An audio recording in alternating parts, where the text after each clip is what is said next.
Alright, hello everybody and welcome back to Microsoft Flight Simulator 2024 on the PlayStation 5 Pro.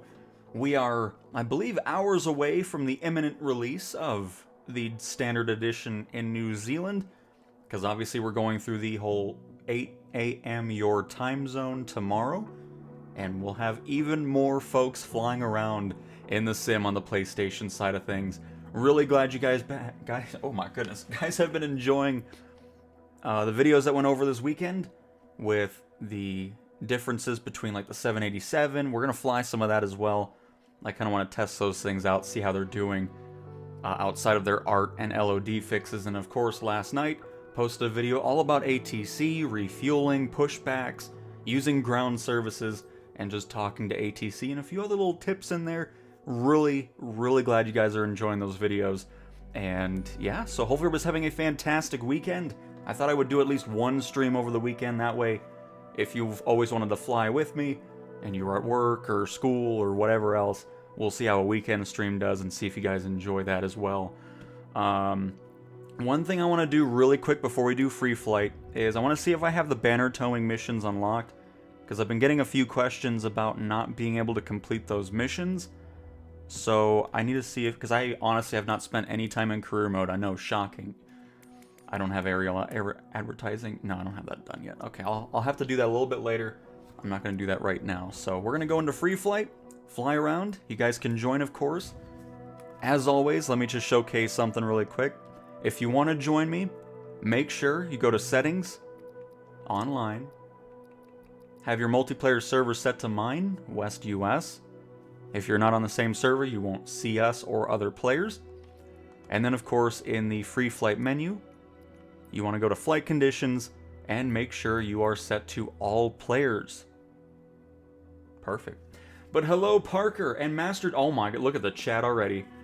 Goodness gracious, thank you guys so much for stopping by. But hello, Parker, Master Duo, Monorific, Flix, GTR, Caden, Cillian, Last Cast, Graham, Luig, the British Aviator, Stanley, John, and Almost Aaron. Hello everybody, how are we doing this fine weekend? Hopefully it's been a great one for you. Let's go to... kind of feeling Germany today, right now. So let's go to Leipzig and fly around Echo Delta Delta Papa Airport, which is handcrafted. And we're gonna go ahead and pop inside. You know what? Let's do the 787 because now it looks you know, I was so excited making that video. I mean, it's been a year of just looking at that horrendous artwork and everything, and it's just awesome. So we'll see how it flies, see if anything's changed there, because I know for a fact that the flight model was ridiculous. So we'll see if it's better now and kind of test that out. And we're also going to make this set to daytime because we're not flying at night. No. Is this even an airport? Is there like a terminal to this? Oh, there it is. Perfect. We'll go into a cargo one. That should be big enough for a 787. Perfect. And GTR finally, no more waiting because I get Flight Sim in just a few hours. That's awesome. So all of you guys that have pre-ordered the standard edition will finally be able to dive on in here. Why don't I see any ground staff? So you probably have your character quality and quantity set to low or off. I'll kind of showcase. We're in a light pole. Hang on. I'm going to go ahead and shift that over just a little bit. And I'll just move it back. That way we don't have to deal with it. So yeah, if you go to Settings, Graphics, make sure your characters are set to the highest setting, which on console is medium. Because if they're set to off or low, you'll just have less of that going on. Because everything I have is set to medium, from parked aircraft, the traffic quantity, characters, and all that. But cool. I'm level 15 now in career mode. Very nice, Monorific. Love to see a weekend stream. Awesome to hear it, Master Duo. I'll definitely keep that in mind, because it seems like a lot of you are very happy about it, so... That's awesome. But yep, just in case you didn't see the video on Saturday, the 787 has finally seen its first fix. And same with the Dreamlifter and the Global Super Tanker. So we'll kind of fly these around. The 787 finally has wing flex. It's no longer just a stiff wing.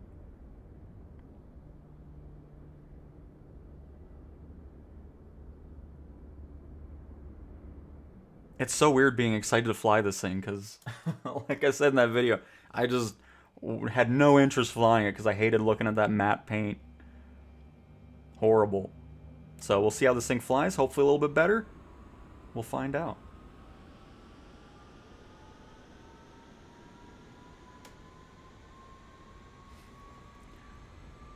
We'll also see how the performance is as well. Hello, Whiskey. Welcome to the stream. And Conme 4270, welcome as well. Does the ILS procedures and all that automatically transfer from your EFP? It should. I'd be surprised if it doesn't. But again, I don't use any of that stuff, so I don't know anything specifically to the ILS thing. Because anytime I'm flying anything, I'm never having autopilot doing it for me. It's like I want to have control over it. By the way, let me switch this to live weather. See what's going on in England. I'm sure it's not raining. Hello, Leroy. Welcome to the stream. Can't wait to play tomorrow. Yeah, it's going to be great. Oh, wait, we're not in England. We're in Germany. I don't know why I said England. Never mind. Goodness gracious.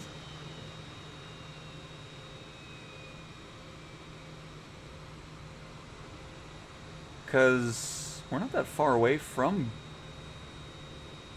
Berlin, right?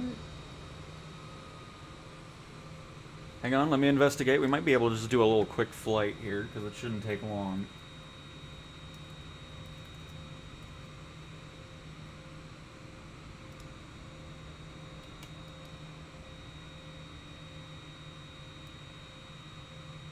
Oh yeah, just to the... Okay, right, that should be this, right? Berlin?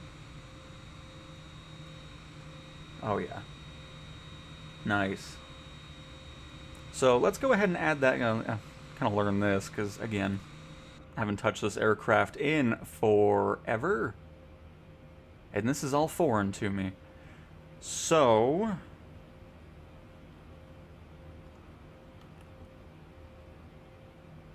got all this fancy touchscreen tech here.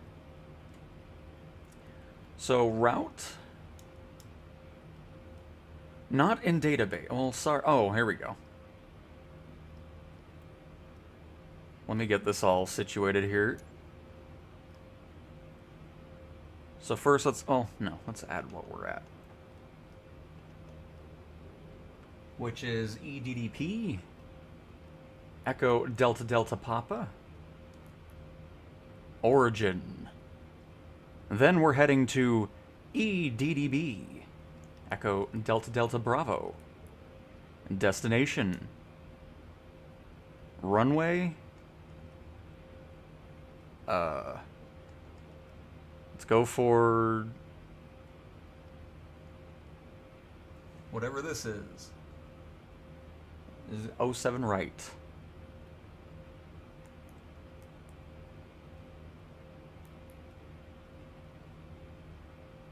Invalid entry. Just 07? You know what? Just let's request and see what happens.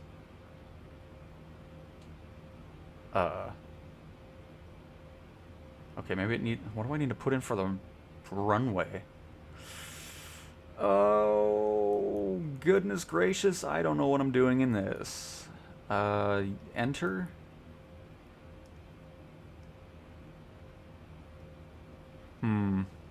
And flight number? I don't know. 07532. Oh, crap. Now I have too much in here. Oh, no.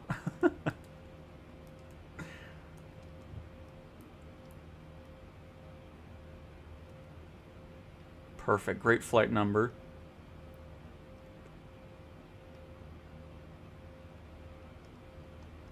Oh! Well, wait. It probably wants our origin runway, right?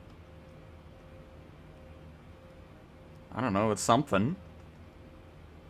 Where we're going to take off from. Here. Let's go ahead and get ATC... Well, here, let's also do this and make it easier. Maybe this will help us out. Let's just set up this in the EFB and send it to avionics, and hopefully it can do it for us, because I don't feel like learning the system of the 787 at the moment.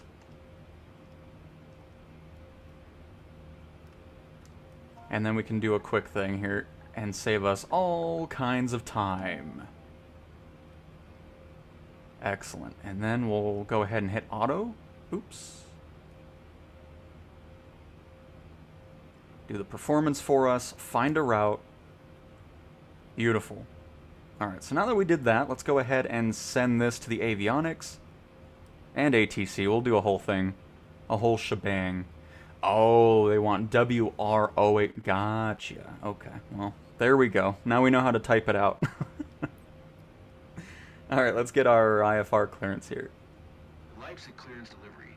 Boeing Charlie Oscar Whiskey Tango Whiskey November IFR to Schoenfeld. Ready to copy.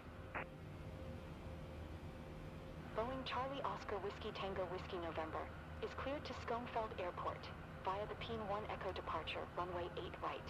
Climb via SID maintain 7,000, expect 17,010 minutes after departure. Departure frequency is 125.8, squawk 0505. Clear to Schoenfeld. Alright, 17,000 feet. Runway 8 right. Climb via SID maintain 7,000, expect 17,010 minutes after departure. Departure frequency is 125.8, squawk 0505. Boeing Charlie Oscar Whiskey Tango Whiskey November. Set our speed to 230. Whiskey November, read back is correct.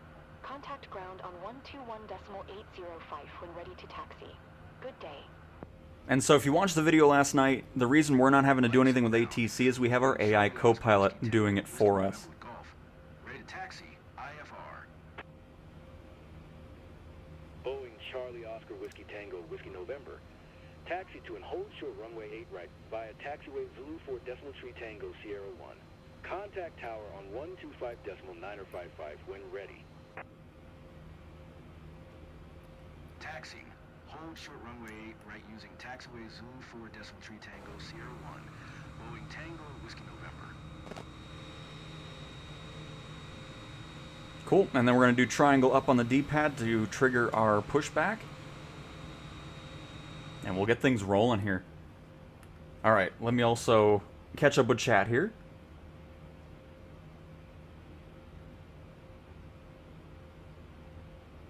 Hello, Ben. Welcome to the stream. Servers were down today for a bit. Interesting. I didn't see anything about it, so it must have been a very slight downtime. Thank you for the video. I can't wait for tomorrow. I can't wait to play tomorrow morning. Very nice. You're going to have a fantastic time. And Nico did a whole video over passenger boarding on the video last night. So just search for the ATC video. I go through all that and how to do it. This version has pushback services. Absolutely. Oh, hello? Get back here. Did I accidentally hit it again?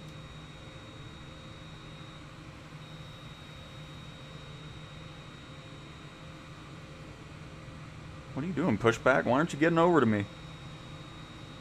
Oh, he's probably mad because I did shift a little bit. That's alright. I'll do my own pushback for now. Thanks for nothing, pushback tug. Appreciate it.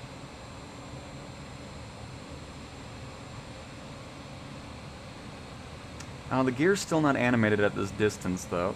Or is it? It slightly moves, but not enough. Get those spoilers down. There we go. Pushback complete, folks. Hey, what's up? 5 p.m. UK time now. About 15 hours to go. Nice. Dead Disciple. Very nice. Not much longer to wait. What button do you press to instantly start the aircraft on the DualSense? You hold R1 and down on the D-pad. Just click that and you'll be starting on up. If you want to do a quick shutdown, you hold R1 and hold down on the D-pad for about 2 to 3 seconds. And it'll be shutting down for you as well if you're not wanting to go through all the buttons.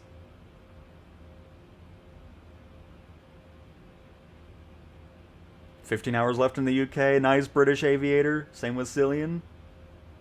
Do you have to put the flight director on in the cockpit together with the autopilot to follow the flight route? Sometimes you do. Most of the time when you click autopilot, it should automatically go into flight director mode. But we'll see what the 787 does. Because again, I'm learning this just for the fact that I've not flown this in the year that it's been in the sim. Because now we're finally at a point where this thing looks good. So yeah, it looks like we'll have to do flight director on here. We'll flip it on our side. Just to have that ready to go. And then we'll get this taxi going.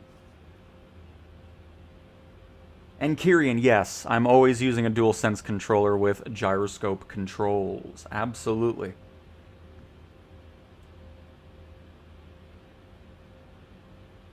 And wherever you are in the world, it'll be going live for you on December 8th at 8 a.m. So no matter where in the world, it's 8 a.m. your time zone.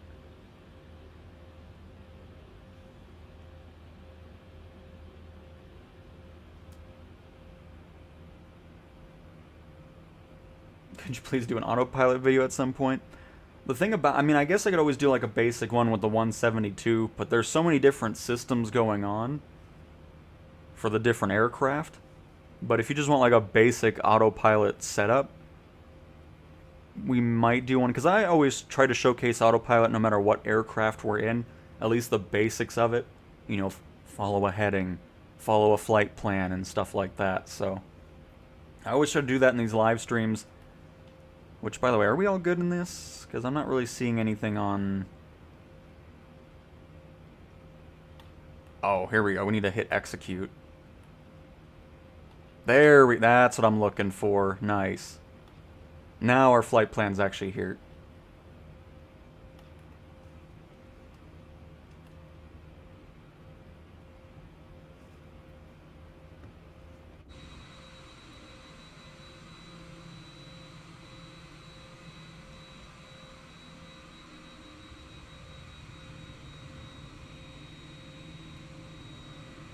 The MCDU screen in the cockpit is kind of challenging for me to use, and I have to master it for me to know which buttons I have to press to prepare things for my flight.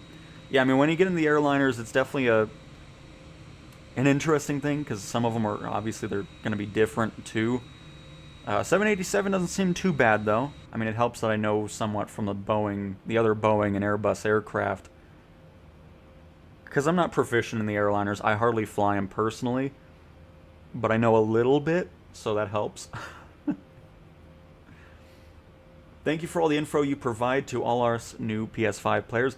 Watch the mid-air refueling mod video. Can that be bought on the PS5 marketplace? Eventually that will be a thing, just not right now.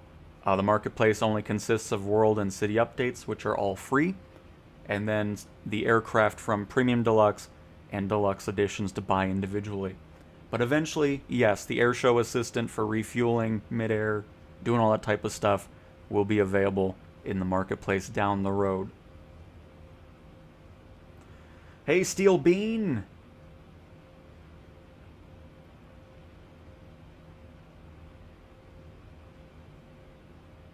The Microsoft Flight Planner is working for PS5 now, not sure if you noticed. Yeah, we brought that up a little bit ago, Whiskey. I already have a video over it, so I didn't think it needed another one, but we'll see. But it was great that PlayStation users can use planner.flightsimulator.com. It's such a great website to do your flight planning if you don't want to do it in the sim directly. How to connect a mouse to PS5? I only have a wired one, so I just plug it into the USB port and it'll work.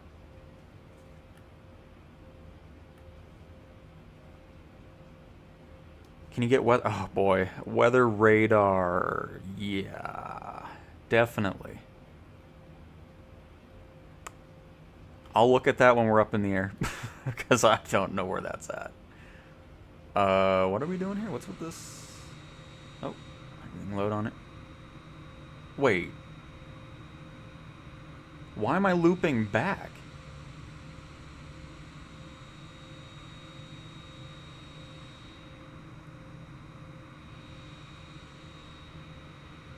What runway did ATC give us here?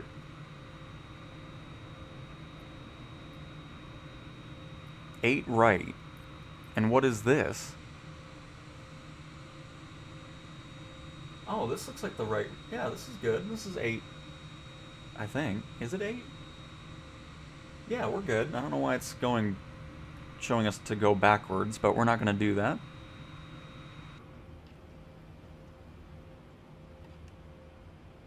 Yeah, we're good. Okay. That was worrying. I was like, what are we do? Why am I going backwards now? I would have just slewed over there. We weren't doing all that.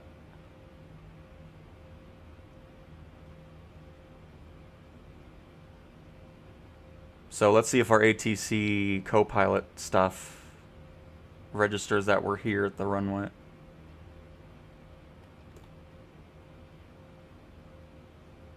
You got this? Or am I going to take care of this? I got it. Don't worry. Just sit there. Do nothing. Get our IFR clearance. Leipzig Tower. Boeing Charlie Oscar Whiskey Tango Whiskey November ready for IFR departure. Runway 8 right. Boeing Charlie Oscar Whiskey Tango Whiskey November, QNH 1011. Cleared for takeoff, runway 8 right. Clear for takeoff runway 8 right. Boeing Charlie Oscar Whiskey Tango Whiskey November. All right. And Traffus 7. Can't wait to play tomorrow. I'm very excited. Very nice. But yep, using a PlayStation 5 controller. And Philly with a quick question. Is there a way to zoom in and out with a controller on PS5? Yes. I actually made a custom button set with triangle right to zoom in, triangle left to zoom out. And if we pause and go to settings, I can show that to you. Just go to settings, controls, search for zoom, and unzoom cockpit view with triangle left on D-pad, and zoom cockpit view triangle right on D-pad. These are not default controls. This is what I just set it up for, and I'm pretty happy with that placement. It doesn't interfere with anything else on the controller, and it's just nice, quick, and easy to zoom in and out. All right. So yeah, we'll see how this does performance-wise. This might still be a bit choppy, especially when we go into Berlin, but we'll see. Hopefully not. Get our flaps going. Already have our autopilot set up the way we want to, which is perfect. And let's have a fun first flight in the 787. The updated 787.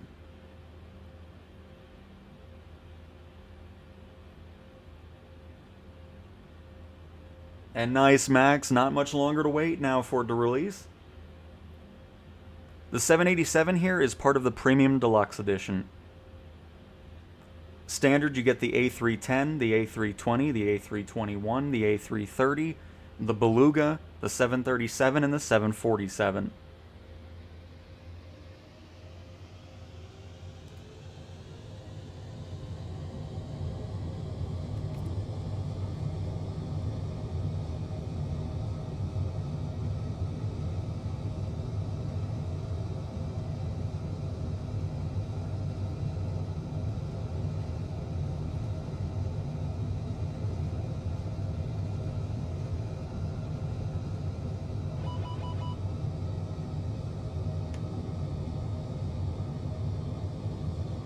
Ooh, it's a bit crosswindy here. Look at us. We're all angled. Oh, there's still a bit of an art issue there, though, on the door. Contact Berlin Center on 125.8. Good day.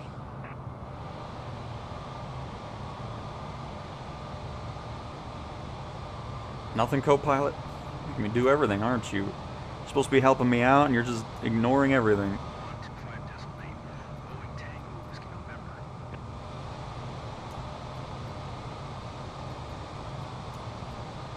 Berlin Center. Boeing Charlie Oscar Whiskey Tango Whiskey November is passing 2,400, climbing 7,000. Boeing Charlie Oscar Armor auto throttle, and engage autopilot. Alright, from here, let's go ahead and turn on LNAV. Boeing Tango Whiskey November. Expect 17,000. See if it levels out again, because we got a left turn coming. Nice, there it goes. 17,000. Keep speed not above 250 knots. Boeing Tango Whiskey November. Oh, get auto throttle on. Whiskey November. Climb and maintain. Which we'll probably have to bring this back a little bit ourselves. Climb and maintain 17,000. That way auto throttle will engage. Tango Whiskey November. There's throttle reference, perfect, so it should stick to 230. We should hear the engine spool up.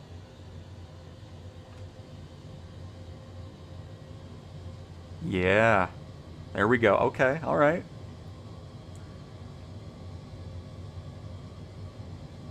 Everything's going well on that front. I don't believe we're following my flight plan at the moment. Let's get legs up here. Oh, see, not every touchscreen need... Oh, yes, I think it does actually still. Oh, nope, there it goes. We're turning. Sweet, we're good. All is well. The plane's doing... Oh, that's awesome. Oh, it's so... when you get the hang of autopilot, at least the basics of it, I know I'm not versed in all of it. I'm sure I'm skipping some steps, whatever. The way I do it, I'm just happy when the plane follows a flight plan, especially when it's in the airliner side of things. But very nice. Alright. Oh, by the way, I think here's our weather radar, actually. We'll see if that adds it, because, yeah, the weather information display is now on here. I think we might be running into some weather. We'll see. But either way, our 787's in autopilot. Auto throttle is going, maintaining 230 knots. Let me also bring those flaps up so I don't forget that. We're climbing to 17,000 feet. And we're heading to Berlin. Which, in case you want to see our flight plan, let me go ahead and show that for you. Oh, hello everybody! We got Lost Worlds, Aid, AKM. I'm sure there's some people behind us. But yeah, let me just show this for you real quick. Oh, it's going to be doing a weird little route here, but that's okay. We'll let it do its thing. And then we're going to have a long flight away from Berlin, and then pretty long final, which is fine with me. Give us time to descend, see how ATC handles that. What is all this? Video. I don't know, but documents? Does this do anything? Oh, I guess just performance. Oh my. I mean, you know, if you're really into all this, you're gonna have a fun time, because I don't know what any of this is, so we're gonna go ahead and try to... I don't even know how to back out of this now. We got max ATM. Withdraw, you know. Can't put out too much money from the ATM. Menu.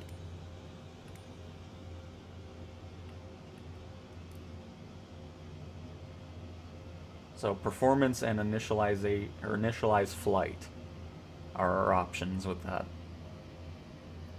But cool. All right, now that we're flying, let me go ahead and get this into showcase camera.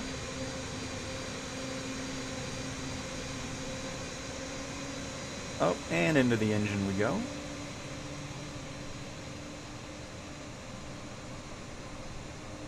Hi, 787.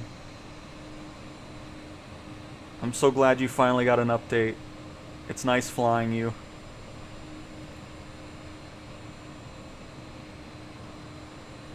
Let me catch back up here. Brandon, hey Cowtown, do you know how to keep the trim from spinning in the 737? I can never have an enjoyable flight within that thing. Are you talking? So if you go into autopilot, it kind of does a thing where it goes up and down, up and down, up and down. Trying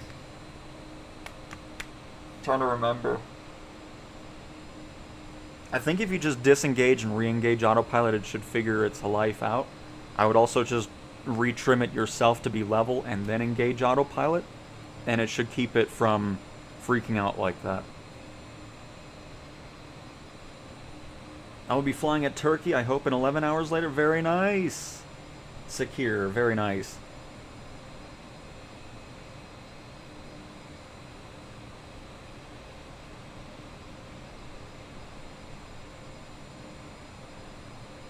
And Savvy, so again with... Oh, God, look how...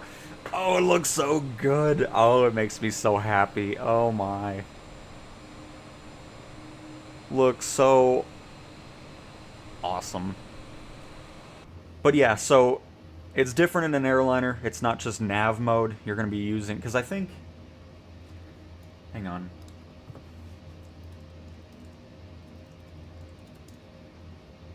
Lateral navigation. That's what LNAV stands for. So that is just following... So that is what you need to have on if you're wanting the aircraft to follow the magenta line.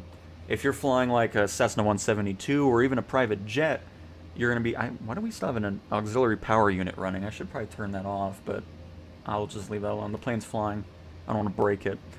So yeah, in an airliner, it's going to be LNAV, which is lateral navigation. And then in general aviation, private jets, you can just hit nav mode to follow that. So that's one of the differences between those aircraft and an airliner. So you can see we are now at 17,000 feet in an altitude hold mode on lateral navigation. Oh, see, look at that. Now we can actually say the full thing there. But we're in LNAV mode, and we are holding our speed with our flight number that I made, 888888888. But perfect. So we're making our way on a short little quick hop here. It'll be a little bit longer just because of the flight plan we have, but we'll get to Berlin here in a short amount of time with our 787. What do you recommend for the best way to farm credits in career? Currently, I just got a new Cessna 172 with a G1000 to run cargo, averaging 110 to 140. That's great, because work your way to medium cargo, because at that point, and then if you have the Ultimate Edition, which apparently, well, you might just have the Deluxe. Either way, if you have the PC-24, that's a great option. The PC-12 is another great one for Standard Edition users for medium cargo. And that's definitely the place to go after light cargo, I think, if you're wanting to make some great money.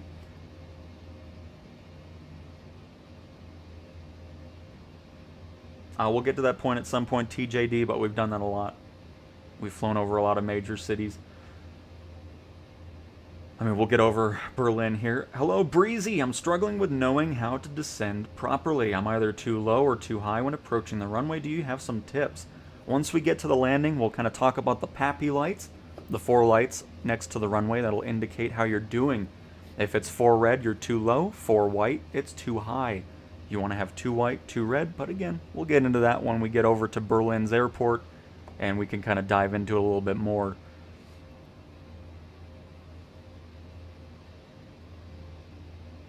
And what should be happening is, as we get closer, ATC should be coming up here and saying, oh, you know, 787 descend and maintain 10,000 feet and all that. The other thing we're going to be utilizing too, I was like showcasing this because it's really awesome to have all this stuff built into the sim without paying for it. And that is, of course, the lovely charts. So let's go ahead and get Berlin's charts open here. I'm sure it has it. So we'll click more info. And then charts. And here you can get your departure, arrivals, approaches, airport charts. But we're going to focus on approach. We're going to be landing on runway 24 left. So let's go ahead and open up those charts. And we'll just do this. I'm going to be hand flying it anyways because I don't do ILS or any of that. Because I want the fun to myself on landing. And I want to kind of point, because the reason we're at the charts is I want to point at the bottom here. Because if you look... Oops, I did not mean to recenter here, sorry. At the bottom, you can see what altitudes you're wanting to be at and the distances to the airport. So at this point, you want to be at 3,000 feet. And once you reach Zanum, this waypoint, and if we scroll up, so here, you're wanting to be 3,000 feet. And at this point, this is when you start your descent into the glide slope, and that's where you would be looking at your PAPI lights at your arrival runway. So again, once we get to that point, we'll talk more about it. But the charts are a very handy tool, because if we go over to the approach, or the arrival ones for 24 left, and if you end up doing the flight plan through the EFB and then just saying find route for you. Again, I go into that in the flight planning video. Tango Whiskey November. Maintain present heading and altitude. Expect ILS Zulu runway 24 left approach via Kilo Lima Foxtrot transition. Clear to Kilo Lima Foxtrot. Maintain present heading and altitude. Expect ILS Zulu runway 24 left approach via Kilo Lima Foxtrot transition. Clear to Kilo Lima Foxtrot. Boeing Tango Whiskey November. Alright, so... Tango Whiskey November. Descend and Oh. maintain 5,000. And there's the call out for descending. Nice. Descend and maintain 5,000. Boeing Tango Whiskey November. So we're going to go to our autopilot, set that to 5,000 feet. You can do flight level change, which is this. You can also do vertical speed. I'll do flight level change because when I don't use it, people get mad. And we're in an airliner. I don't want people getting mad. So we'll just do flight level change. And what that is, the plane knows what your speed is. It'll manage that so you don't stall, you don't overspeed, and it'll just descend at a nice rate for you. You can always use vertical speed too, if we go over here and then manually do this. But if you're manually doing it, you're wanting to pay attention to the speed you're doing if you're not in auto throttle and stuff like that. So for this one, we'll do flight level change mode. Most of the time, it's just FLC. This one actually has an H on it in the 787, so we'll do that. We'll descend to 5,000 feet. But anyways, before that was all happening, when you do the auto flight plan, you know, you just set up like I'm going from here and here, find a route for me. The EFB will also show you what version you're using. So we're using ILS Zulu 24 left. So that way you can kind of see the information and of course our flight path. So again, regarding descending, all these charts for approach and arrival, all that, you can see we have all that information here as well. So right now, ATC gave us clearance to descend to 5,000 feet. Eventually we'll descend that extra 2,000 and make our way into the airport. But again, it's so awesome having all this built into the sim. A lot of the times this stuff is requiring subscriptions and extra payments to use charts. So always like showing that off because it's a very powerful tool, especially if you're, you know, flying the airliners and you want to know what altitude to be at when entering an airport and trying to be a little bit more serious in your flying, you know.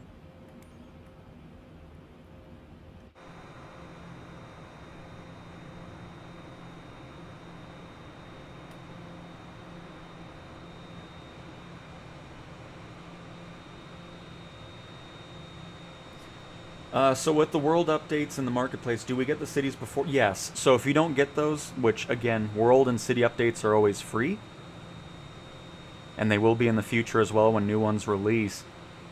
But if you don't install those, or grab them because you're not actually installing it, you'll just be seeing what the world looked like beforehand. So when you hop into the sim, go to the marketplace, get all those world and city updates first. That way you're all set up and ready to go with all the updated imagery and all that. Hey Simon, welcome to the stream. Hello, is the marketplace fully available? I mean, it's available, but it's only first-party stuff. World and city updates, aircraft from the Premium Deluxe and Deluxe editions, and that's that. As we move our way into 2026 in the springtime, I still think we'll see some more third-party stuff released between then, but springtime is the main one to get the marketplace matched up with Xbox and PC. Frigid. For career, I would farm... Okay, you're just helping out. Perfect, thank you. I have something strange only when I set the route EHAM to Elliot, or Echo Hotel Alpha Mike and Lima Echo India Bravo. In the EFB, the sim gets every 5 to 7 seconds a massive stutter. Also in the free flight menu. Yeah, I don't know why that would happen because of a flight plan. I'm not sure. And yes, you can use a mouse and controller at the same time. Absolutely. What a beautiful view we have here. This is, of course, live weather going on in Germany.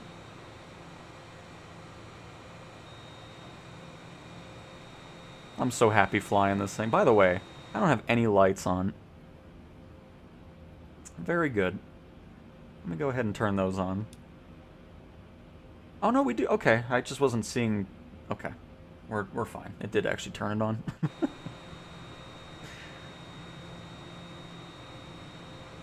Boeing Tango Whiskey November. Oh. Descend and maintain 4,000. 4,000. Co-pilot got it. Maintain Thank you. 4,000. Boeing Tango Whiskey November. Oh, I was actually going this way.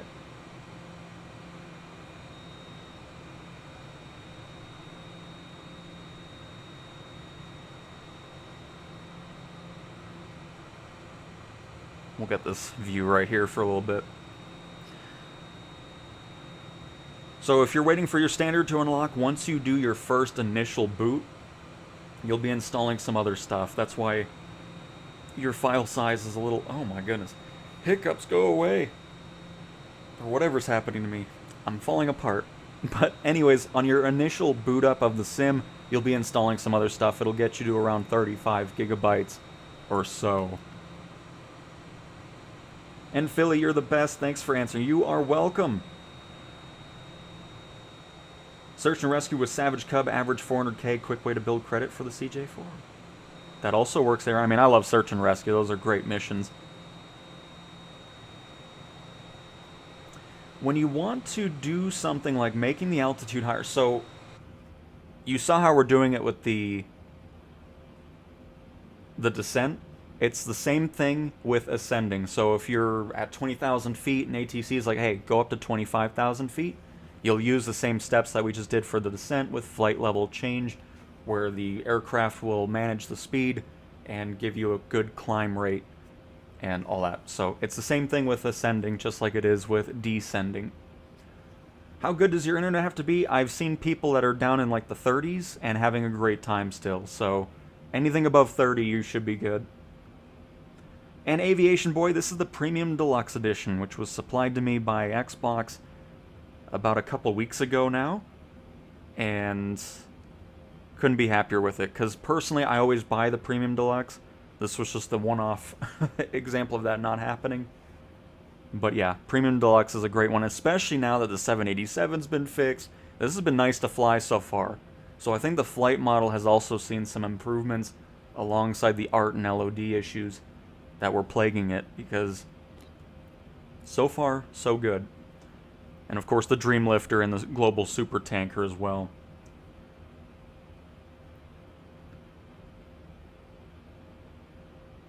Just realized that when in a group, the leader decides the time and weather for the whole group. Was not aware of that. I was not either, because I've never used that feature. I've only just been in free flight and, you know, flying with everybody just randomly.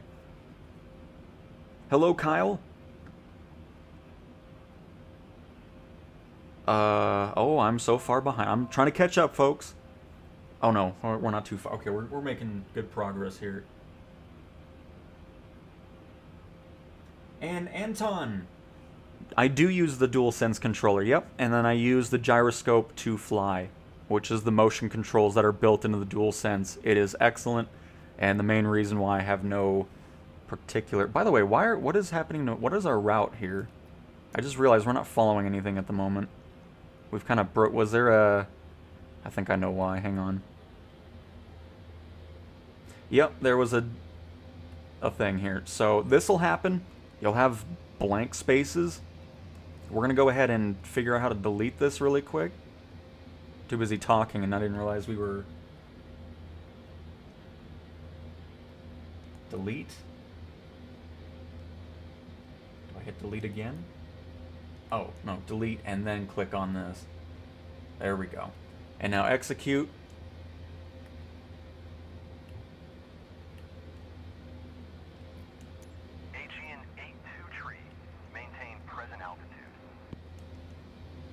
And I don't know which one we're heading to now. I'm hoping we're heading to DB... Maintain present altitude. Oops, not photo mode. I did not mean to hit that. Hang on. Is it DB 481? Climb and maintain flight level tree 60. Hold on, let me look at my route here.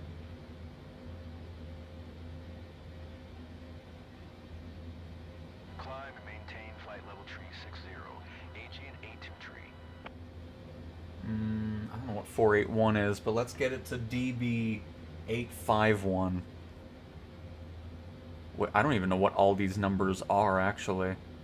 I think these are older ones, so we're going to go on a little delete spree here.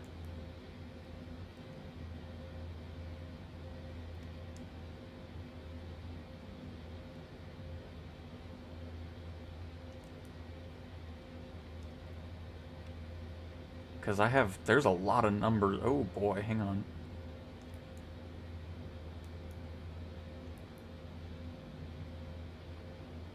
I don't even see that 851. Can I just, let's go. Can we just get to you? Yeah. No.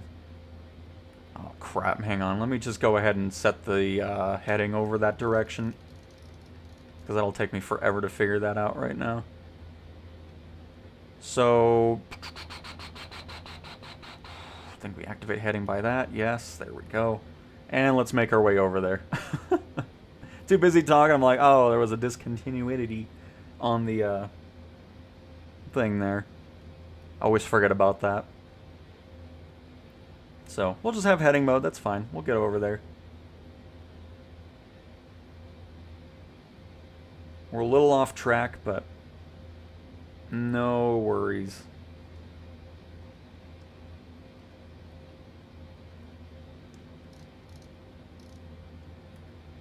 And then we'll just match up with that chart once we get over there.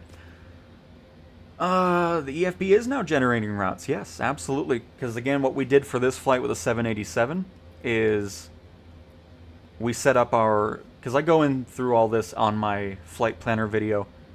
Set up our departure airport, and then we set up our arrival airport, which is Echo Delta Delta Bravo Berlin. And then all I did after that, oh, hang on, let me click on the world's smallest scroll bar. I'm just going to scroll back up. And all I did after that was, I don't know if I see the button anymore, but it should be a route en route. Yeah, it should be here. It says find route, and it'll do all this for you, and you'll have a nice planned route for your flight. You can do that with any aircraft.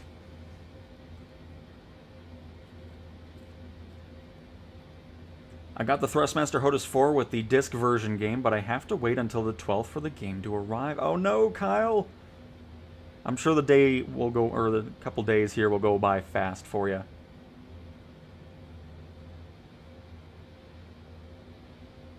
The Thrustmaster T-Flight HOTAS 4 is the only one that is compatible with the PlayStation. And Jack, Hi Cowtown, was watching your video showing ground services, and I had a thought. Is there a PC mod for an air refueling and fighter? Yes. There is. It's also available on Xbox, so that'll make its way over to PlayStation eventually as well, where you can do mid-air refueling with a KC-135, a KC-46 Pegasus, and when you're getting those fighter jet add-ons as well, you'll be able to utilize those in those missions. There's a lot of talking going on. Are we getting close, by the way? Hang on, let me pay attention a little bit. Cleared ILS Zulu runway 24 left approach. Boeing Tango Whiskey November. Yeah, we're getting a little close, but I can still catch up with chat a little bit more here.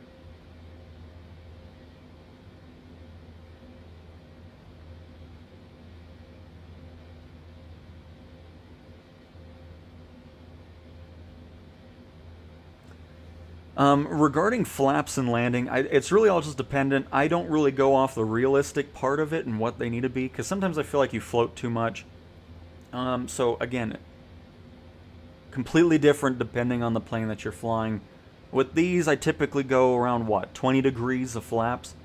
In airliners, that's kind of where I sit at most of the time. Maybe I'll go a little bit more. But like if you're flying a Cessna 172, I typically only have 1 notch of flaps in there for landings. But we'll kind of talk about it as we fly other things. So yeah, it's just all dependent with that. Still struggling with autopilot? You'll get the hang of it, Savvy. It's no big deal. It can be a bit daunting, especially because the thing I always recommend, go into the Cessna 172 and get the basics of the Garmin G1000's instrument panel and that autopilot. And getting used to that can help you with other aircraft as you make your way up to private jets and airliners and all that. So, speaking of Thrustmaster PS5, anyone have an issue with rudder pedal buttons on the throttle, not the twist stick, demapping? Hopefully somebody is able to answer that for you. P.S. Cow, I've learned so much from you. Used ATC for the first time this morning after your tutorial video dropped. Thanks. That's awesome, Red Lobster. So glad to hear it. Glad that video's being a nice, big, helpful guide for all of you new players. I love it. And no idea. Don't have a base PS5, so wouldn't be able to compare it with the Series X. Where are you flying to? We are flying to Berlin.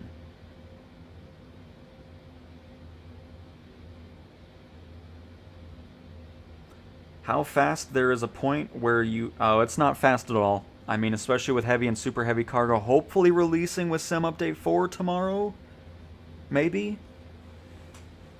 We'll see.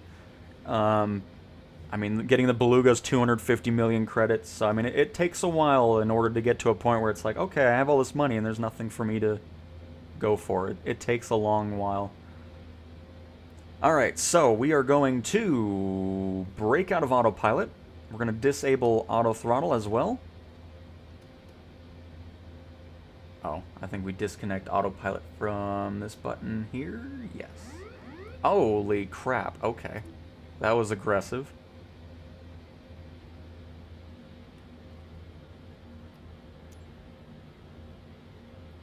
And we're going to go back to the charts. 24 left. ILS Zulu.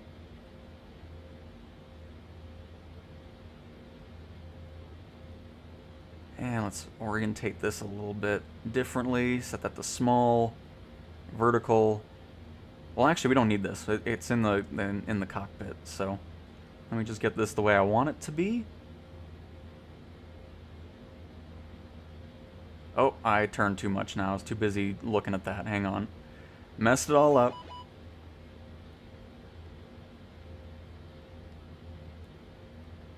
Let's turn to the right.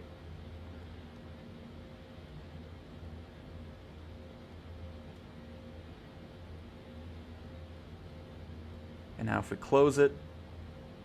Oh, it's supposed to be on the same spot, but we'll move that up.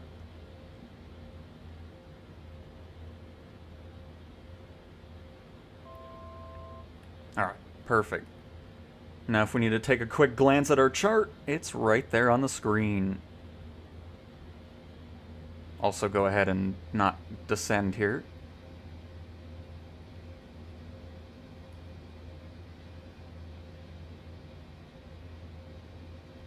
So we're going to go ahead and pull back on this power. We're going to start getting our flaps in here as well. 260 knots and below for our first bit.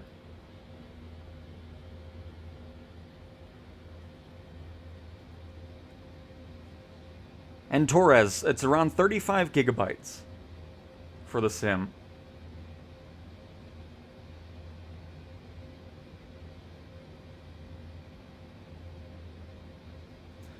Hello, the standard edition releases tomorrow morning. It does, Kyle. Are all the airports in real life in this game? Yes. All 60+ thousand of them.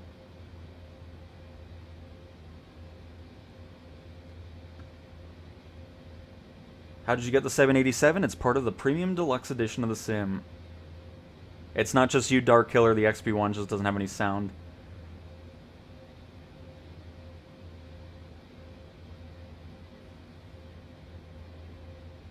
It is windy. Okay, here I'm gonna catch back up with chat here. Clear out my warnings here.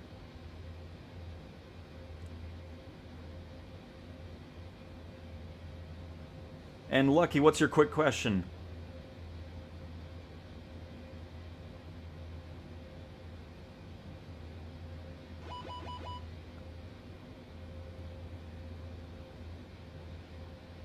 Oh, very nice, Ken. It's gonna be a great Christmas then for you.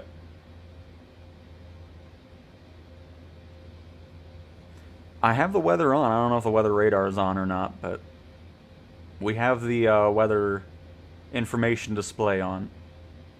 We got TCAS and terrain as well.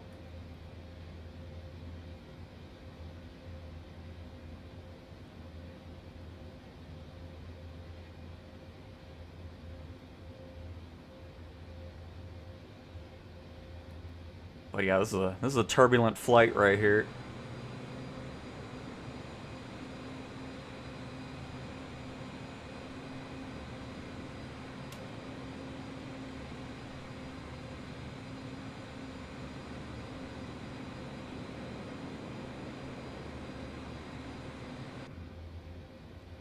It's so windy in Germany. And there's our runway right there. Beautiful. Get another notch of flaps in here, which we're at 5 degrees.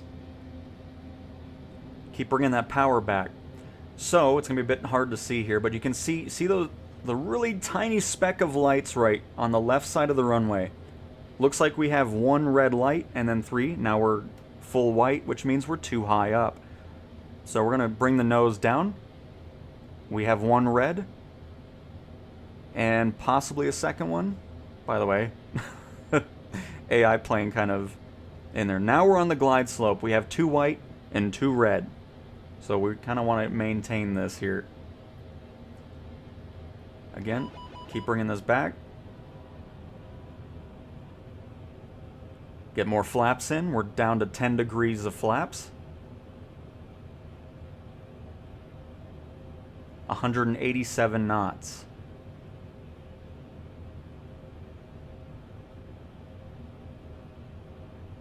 We're still on the glide slope. We have the 2 white, 2 red lights. So that is your guide. Not every airport has it, of course. But if you're going to major ones, they pretty much all have that. So we're going to keep this kind of descent going. We also have like a little visual representation with the AI aircraft here. The only reason we're behind him is we were supposed to be at the airport a little earlier, or else we would have been slotted in behind him. I mean, ATC might have said that, but it's all good. We're going to land anyways. So now we're getting a little too low here. Get another bit of flaps, get down to 15 degrees.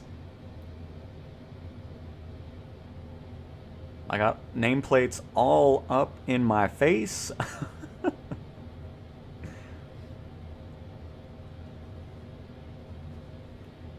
And yes, TJ, yeah, because I never have a mouse plugged in myself. Everything that you're seeing from me is just using the controller and the cursor, and that's it. So again, now you can see the PAPI lights a bit closer. We have the 2 white, 2 red. We're still on the nice glide slope. And that is how you know how to... Follow the aircraft on final. Wind 155 at 6. Clear to land runway 24 left. Oh, don't worry, Berlin. We're following them all right. Clear to land runway 24 left. Boeing Tango, Whiskey November. Ooh, it's gusty. Oh my goodness. What a push.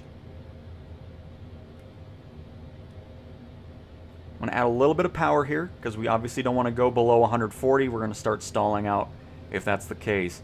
Our gears are down.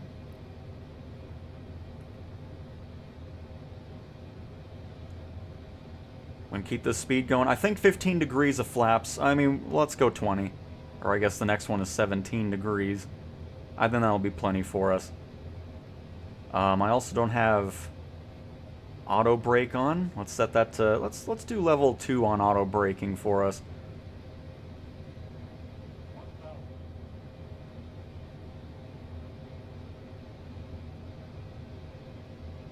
About 160 knots. I feel like that's a good place to be. It's a long runway. We don't have to worry about stopping too soon. We'll probably go flying through the AI aircraft here, but that's okay. Again, if we zoom in, we're still in that glide slope. 2 white, 2 red lights. Sometimes they can be back, you know, 2 in the front, 2 in the back. It's the same concept. Now we've gotten a little too high here. Bring our throttle back a little bit more.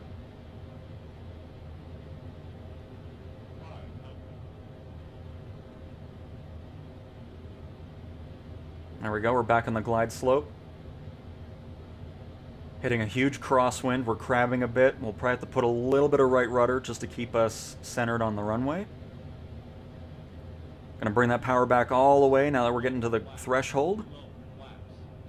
He's gonna complain about flaps, but I'm gonna stick with my 17. I'm not gonna go around. I'm gonna ignore ATC for now.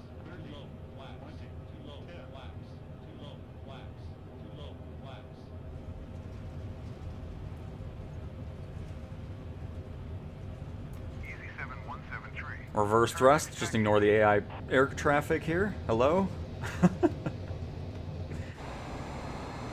And there we go, our first flight with the 787. I'm very happy with that. And not a stutter in sight. Oh, I heard you, Berlin. I just chose to ignore you. It's okay. R1 triangle to bring the spoilers back down. Get those flaps back up. And an A400 flying on by. Very nice. Should be able to squeeze into this taxiway here. Nice. This was... They definitely changed the flight model of the 787, because if you watch a stream from a few days ago, before this update happened to the aircraft, it just was really miserable to fly. Like, I did not enjoy it, didn't like looking at it, and that is all just gone now.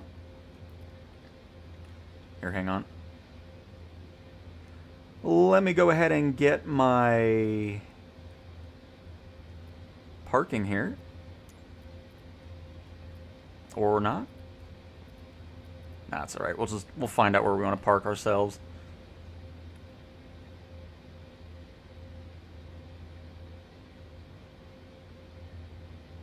We'll go over here somewhere.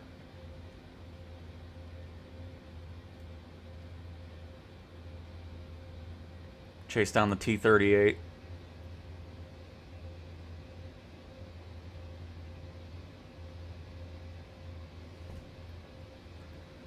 And this is the 787 UAE. There is no 777 in the default sim.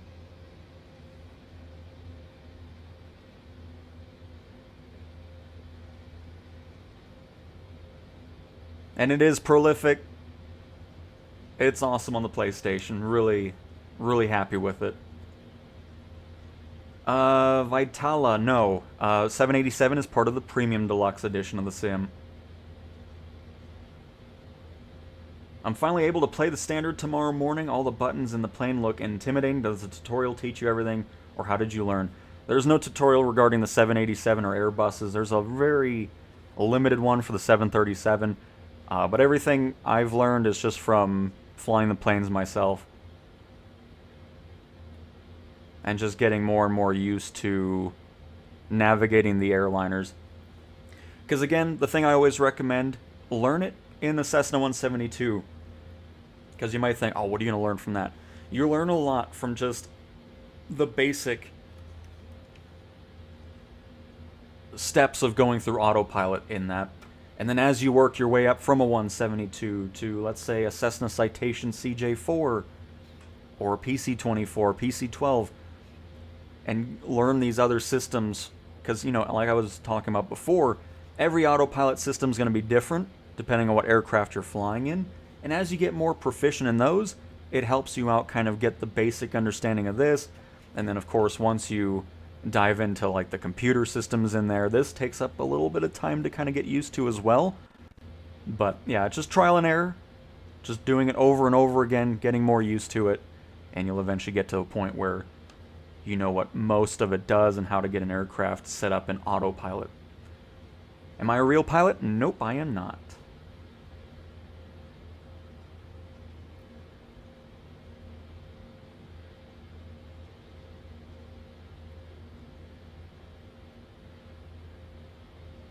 And Cobality, yeah, you can absolutely, because again, you can do a quick start, R1 down on the D-pad, and it'll start up every single aircraft, even these behemoths. So you don't have to worry about knowing what every button does. You can just hop in and start flying if you want to.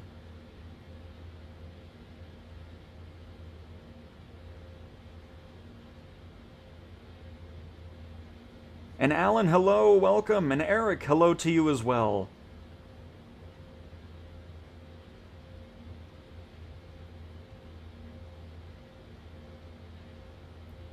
Just wanted to say hi, flying out of VBT, Longmont, Colorado in 19... Oh, very nice yo-yo setups. That'll be a nice flight. Very nice. And I do not add people to my friends list, Megatron.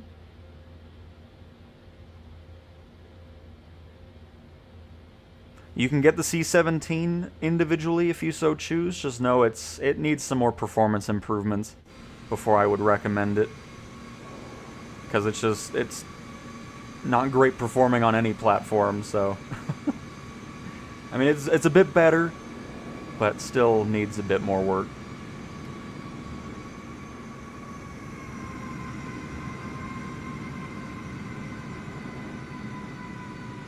This is not where a 787 would park, but we're gonna make it park here anyways.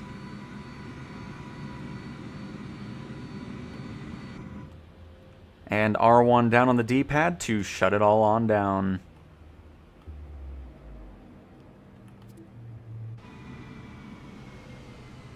Nice. That was fantastic. Really great performance as well. I mean, on landing, we didn't have any major stutters. It was nice and smooth. Happy to see that. Love it.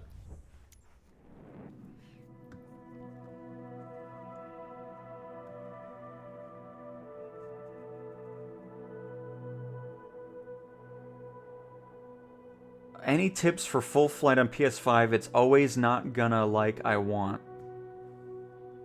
Are we talking about... I don't know what we mean by that. You'll have to clarify, because I don't know what I'm answering. Sorry, I just don't know.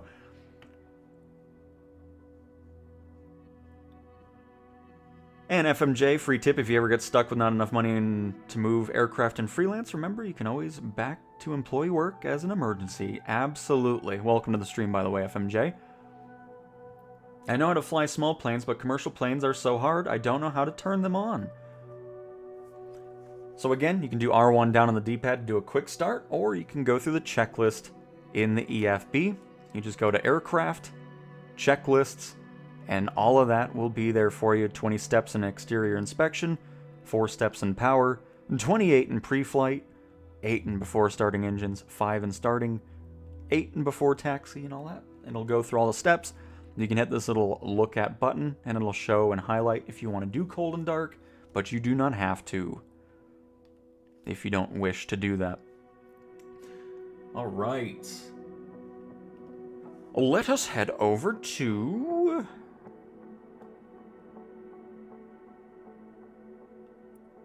Let's go to Sydney. Let's go ahead and fly... I don't know what I'm going to fly just yet. Let's see.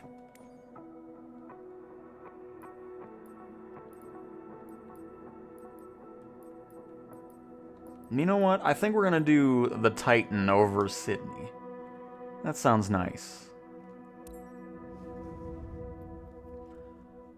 Larry, really love the content and gameplay. What are the odds of doing something in Subic Bay, Philippines? Well, you know what? Hang on. We'll do that right now. That's the odds, Larry.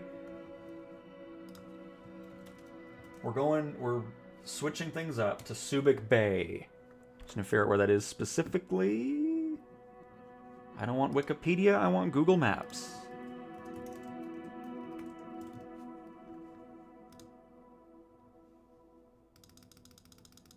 Just want to see where it is specifically. Alright, it's just south of Taiwan. And then it's...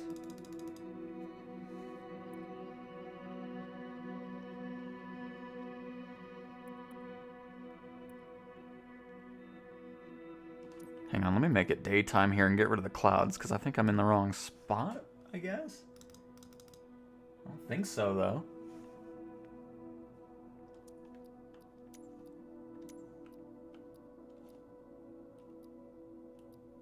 No, I'm in the right area. Because I think this is the bay right here.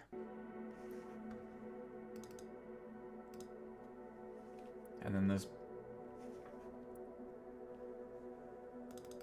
Why am I having such a challenging... Oh. Here we go. There we go. We're here.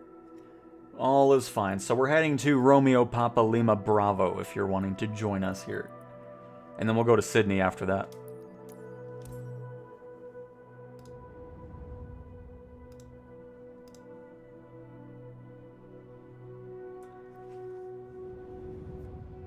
And Hevox, yes, you can use the mouse and controller at the same time. Keyboard's acting a bit weird. I think some people have it working, but if I just plug in my USB right into it, it's not doing it currently. People with a USB hub seem to be working fine. But when everything is working properly, you can have a keyboard, mouse, and controller all working at the same time.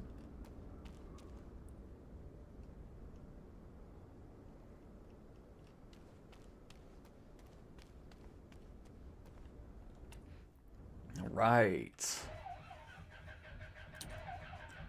Hey Donald, tomorrow morning I'm going to jump into career and do my pilot. Nice, Kyle. Very nice.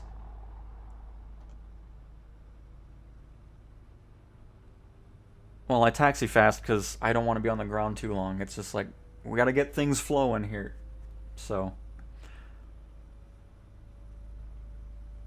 When I fly VFR with my... Oh. There must be another plane spawning on us. Yep, that is why that looked like that. Hang on, let's go ahead and... Look, what? Look at this guy. Oh, hang on, I can't show you...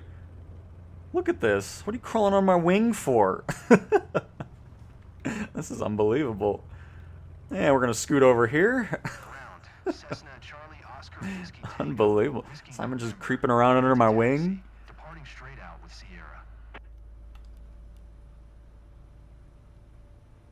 Cessna Charlie Oscar Whiskey Tango Whiskey November. Taxi to and hold short of runway 07 via taxiway Alpha. Contact tower on 122.2 when ready. And see, when you don't have a flight plan or anything like that, and you have your AI co-pilot on for ATC communications, anytime you boot in and start up the plane, he'll already start doing all that ATC stuff for you, which is pretty cool, especially if you're not always wanting to do it, you know, individually or not. Bye, Simon. With his ES-30. Oh, and there's a T-38 in there as well. I see the wing. Is the A400 invisible chocks bug fixed? I can look at that when we're done with this flight. If you're not seeing passengers loading on in, make sure your character quality and quantity are set to medium, or at least mostly the quantity, because if they're set to low or off, that's probably why you're not seeing them. No other liveries in the marketplace. Nope, you're just getting the ones that are in the default from Aeromexico, United, Alaska Airlines, Korean Airlines, Sun Express, Jet2, Pan Am, Air New Zealand, and stuff like that. So if you're on the DualSense controller to go into reverse, if it's a detent, you hold R1 and click circle, and that'll get you into reverse. A lot of planes just you hold circle and it immediately goes into it. But yeah, if it's not doing reverse, just R1 and circle. Been great watching your lives these last few days, really making my last 2 hours at work go a little quicker. Enjoyable to watch, keep up the good work. I appreciate it, Jack. And hopefully those 2 hours go by very quickly for you.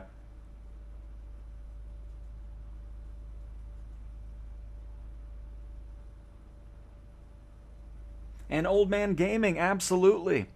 So again, I have it programmed to triangle and right on the D-pad to zoom in, triangle left on the D-pad to zoom out. And if you want to see where those buttons are, you go to Settings, Controls, Search, go for Zoom, and then from there, unzoom cockpit view with triangle and left on the D-pad, and zoom cockpit view with triangle and right on the D-pad.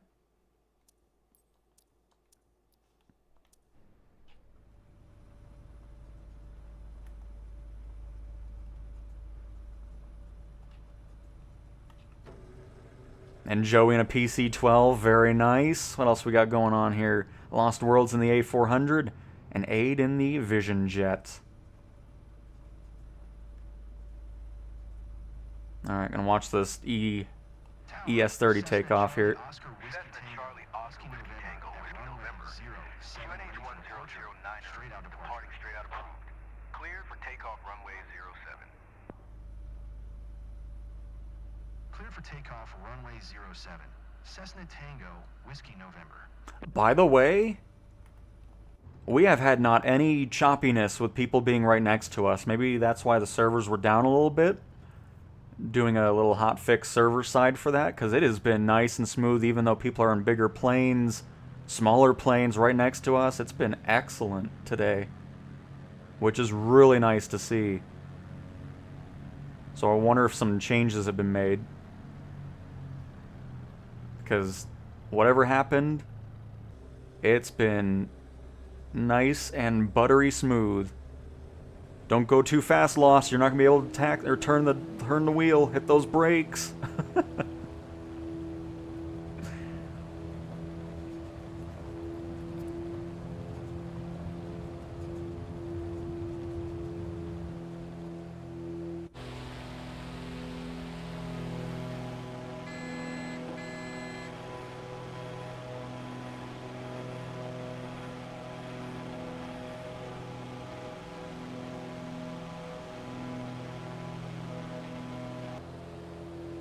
All right.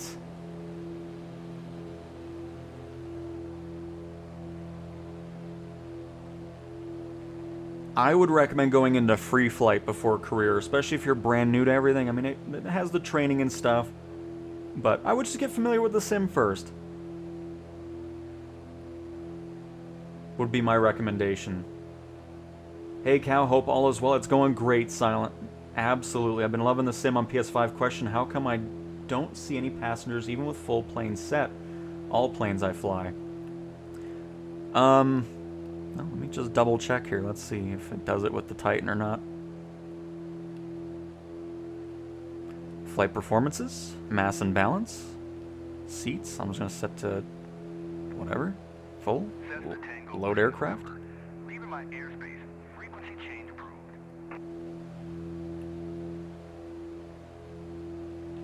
Hello. Oh my goodness, we got 5 twins. Whatever that's called in a 5 set. But again, the thing you want to make sure in your settings, it might be set to low or off, is your character quantity. Because if we go to start here, in settings under graphics, make sure your character's quantity is set to the highest, which on console is medium.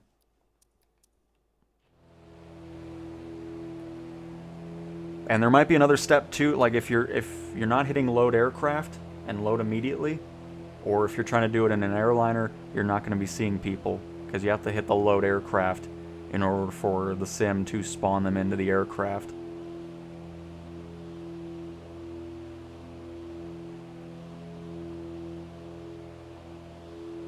Your patience with infinite Yoda-type incomplete questions is amazing. I mean, it's just... that's why I love doing these streams. I mean, this whole experience, even though I might have answered the same question who knows how many times, it's just, I don't know, it's just really fun to me. I don't know what it is, but very much enjoy it. And Cyrilli, can't wait to start playing the game tomorrow morning. Very nice, almost there. And you're welcome, Old Man Gaming. And hello, Adam, welcome to the stream. Road Dog, standard version available tomorrow. Can't wait. Last flight sim was 95. Quite the upgrade. Gonna be a little different from 95's version. But very cool. By the way, hello to the 191 of you here. Thanks so much for stopping by in the chat. And if you have the sim, you can see, you can fly with us as well if you so choose. Got quite a few people flying alongside.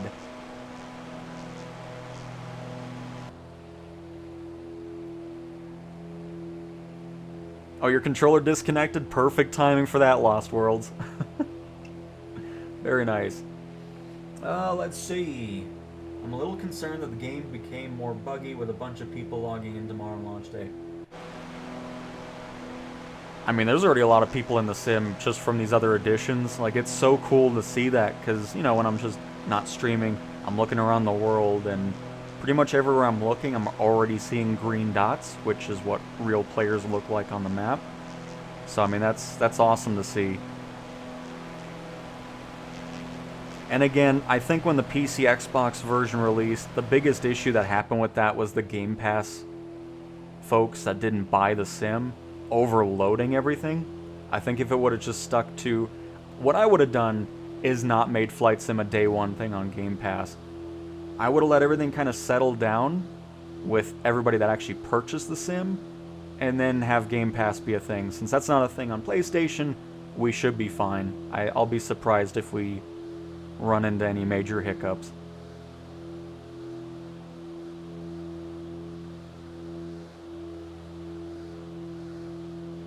I'm going to have to use gyroscope once I finish my lessons. Yes, if you haven't done it yet, I highly recommend.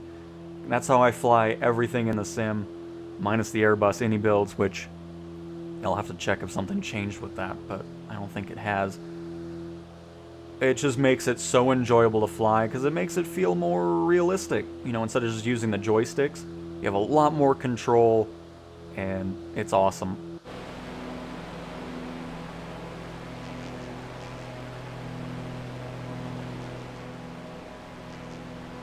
Quintuplets. There we go. Thank you, Eric.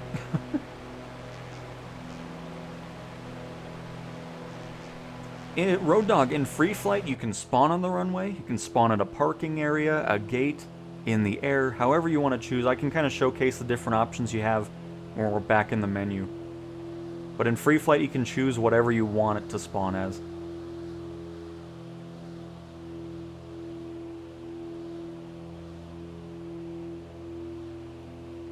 Denny, did I skip your comment?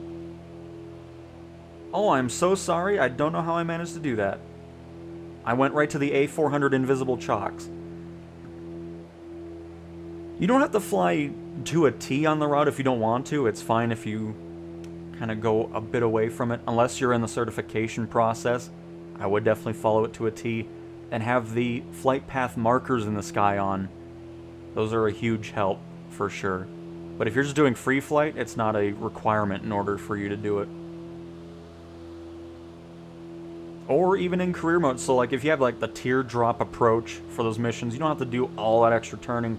You can veer off the flight plan and do your own approach if you so choose. But yeah, sorry Denny, I don't know how I managed to skip you. My bad.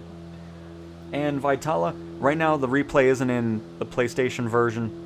They removed it to do some work on it. I'm sure it'll be back here shortly. It is December 7th in the US and December 7th still in Europe. So that's obviously where Asobo's based, over in Europe and the US. So it is not December 8th for them. If it releases tomorrow, it'll be in 24 hours.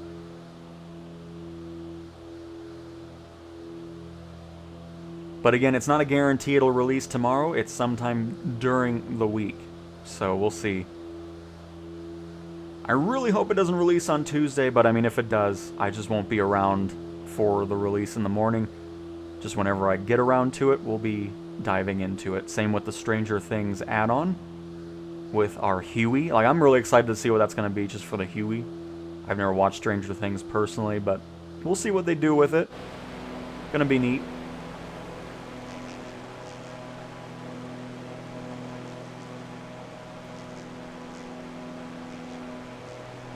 Hey, just a man in person, welcome to the stream.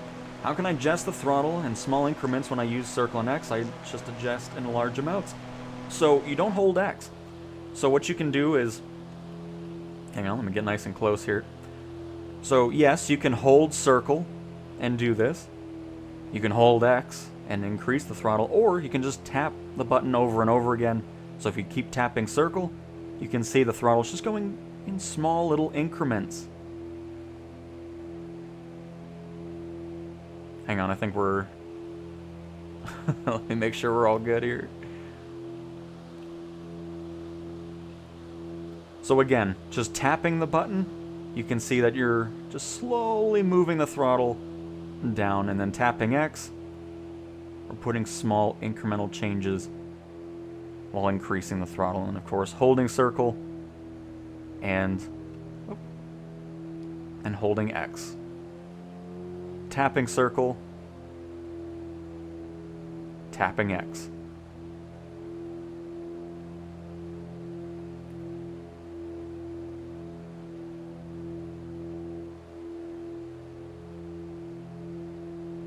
I mean, you can just shut down the engines and simulate an emergency if you so choose, and again, if you're flying in career mode and you buy your own aircraft and you're not maintaining them, you can run into those failures of engines, flaps not working, gears not doing what they're supposed to, the engine's going out. So, you can run into those situations. Is it nice on PS5? Absolutely. I mean, specifically on the PlayStation 5 Pro, that's my experience because I don't have a base PS5, but on the Pro it's been excellent. Well, I mean, PC would have still had the same issue anyways because PC Game Pass, so... But Game Pass was definitely the major reason why everything exploded, because all the people that weren't really planning on buying the sim and spent probably a couple hours in it were just overloading the server, and it just really didn't need to happen that way with Game Pass. But would you recommend this? Would you recommend this? Is the helicopter? Helicopter's easy to control. It was hard on Xbox. Again, with helicopters, I highly recommend turning on the 3 assists. We'll probably hop in a helicopter here next just to kind of showcase that. We'll do a helicopter over Sydney. But we'll also check out the A400 because I don't think the chocks are invisible. But we can spawn on the water and seaplane. Yes. Oh, you can. You can spawn on the water with a seaplane. I can show that too. I'm really interested in this, but never played before. Is it something I can pick up and play, or is it really difficult? You can absolutely pick up and play. Because you can make it as realistic or not realistic as possible. And if you have zero knowledge, you can have a bunch of assists on and make it as easy for you as you want it to fly around in the sim. And Two-Tone, hello there, loving your content, mate, and trying to chase your Red Bull times. I say trying. Man alive, you're fast. I actually had a comment, somebody said that they were watching your stream and you were talking about my times. I love the Red Bull events. Those have been so fun. I've been having this competition between, I forgot what their name was again. Hang on. Let me see if I can find it. But welcome to the stream. Happy to have you here. But yeah, the Red Bull stuff is just excellent. What was their name again? Hang on. They just got a membership the other day.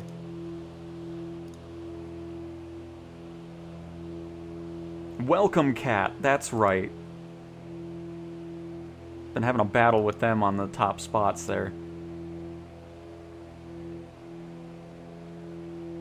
But yeah, regarding Red Bull, I mean, it's just, I was really looking forward to the mode, but I've spent so much more time in it than I was expecting, because it's just trying to get that faster time, getting through there, it's just so well made. And then you guys on Xbox and PC are going to have a fun time with that mode when it releases with Sim Update 4.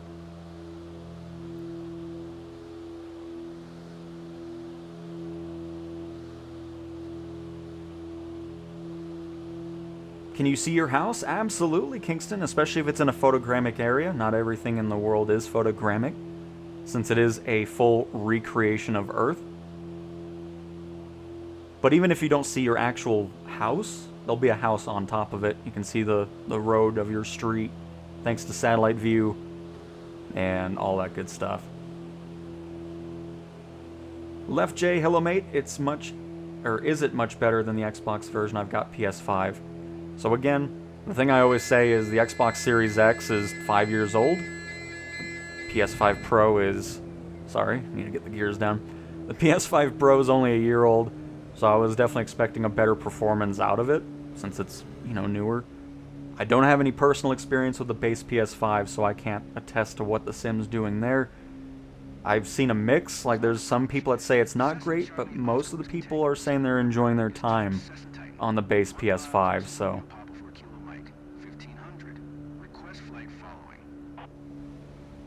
Cessna Charlie Oscar Whiskey Tango, Whiskey November, Clark approach. Squawk 6442.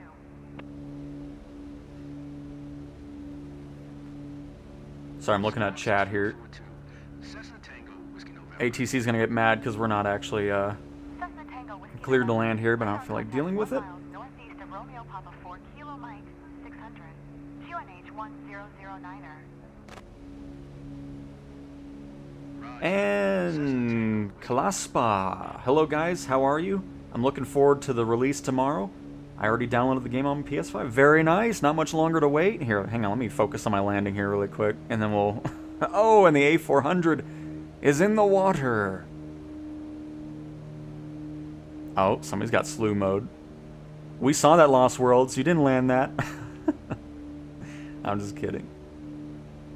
Alright, let's gain a little bit of altitude here. Get our Titan on the ground, and then I'll kind of showcase those things like spawning on the water with a seaplane.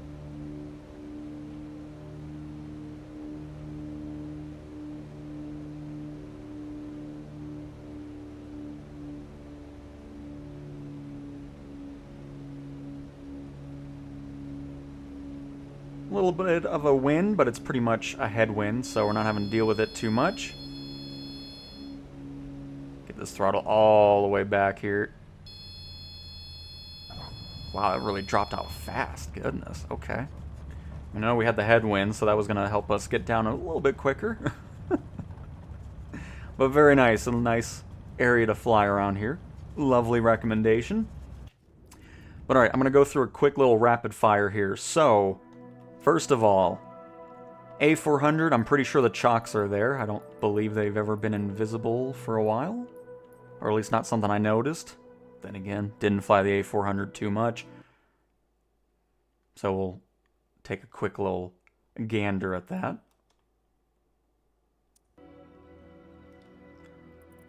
Spawn on in. Give me a chance to catch up with chat. I found funny airfield code, Echo Golf Hotel uniform. It has a launch ramp at the end of the runway. Very nice, Simon. After release, will Thrustmaster and other companies start supporting PS5? I'm pretty sure that'll be the case. I mean, that's a huge moneymaker for both the manufacturers of those devices and the console itself.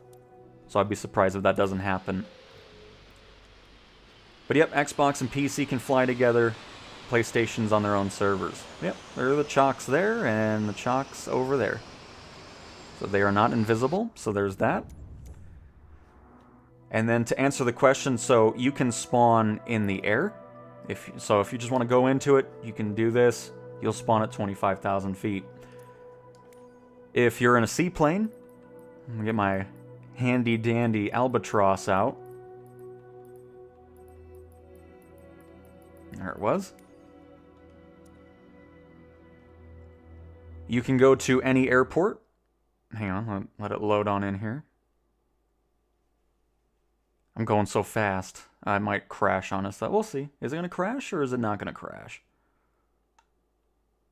I think it's going to crash because this is a pretty long little hang here, unless... Uh-oh. Oh, we're good. Never mind, we're fine. Just had to figure it out. So if you want to spawn in the water, you can go to... Okay, let me slow down. Let me slow down. I'm going a little fast here. So, you can spawn on the runway. You can spawn on the ramp or at a gate if the airport has it. Again, you can click anywhere and set a custom airborne at 1,500 feet. If it's an airliner, you're at 30,000 feet, whatever. Or, if you hit triangle, you'll get the cursor up here. You can hit the drop down and spawn on the ground, shutdown, or ready for takeoff anywhere. So let's say, let's just use an empty field as an example here. It's probably full of trees. But anyways, if you wanted to spawn right here in your albatross and go nowhere, you click X, set as departure, hit triangle, go to this drop down here, and then on the ground shutdown, you would spawn right there. So we're going to use that technique to spawn on the water. Let me set this to daytime so we can actually see something.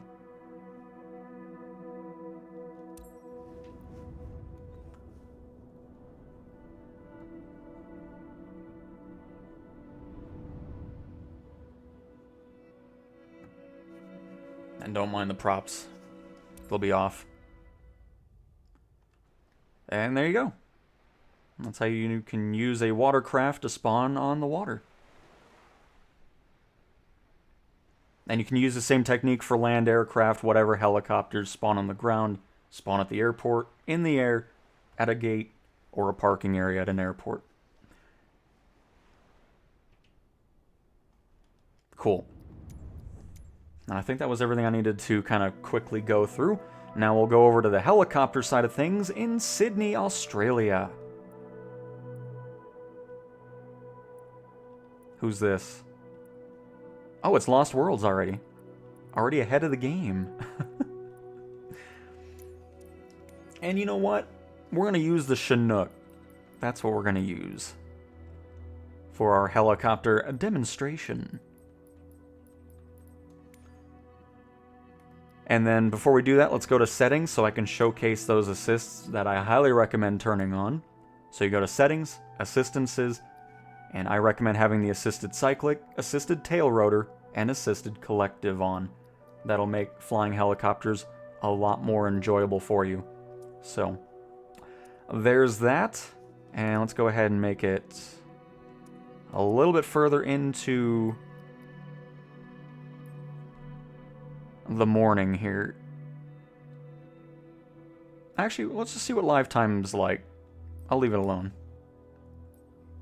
It might look nice. I just don't want it to be too dark.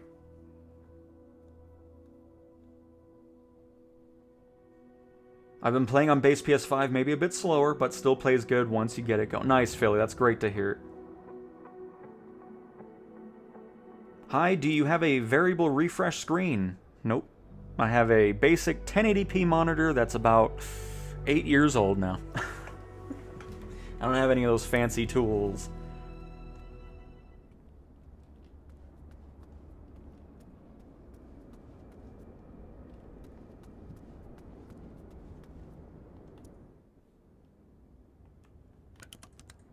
Love how the Chinook here has gotten some great performance and optimization fixes.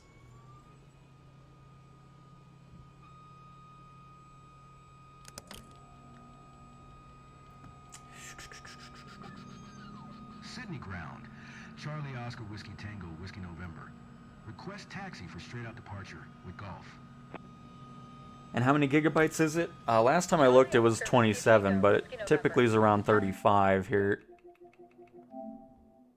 Yeah, 37 gigabytes is what I have installed. And that's just the base sim installation, of course. Dark Killer, hey Cal, the PS5 sims come with World Update 1, 2, 3, 4. It's actually come with a lot more than that. You just don't see it on the list. In the marketplace, at least.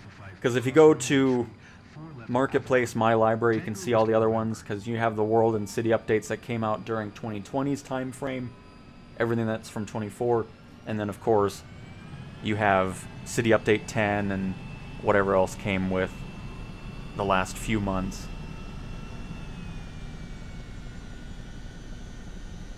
Because everything else is already in the sim. That's why they're not in the marketplace.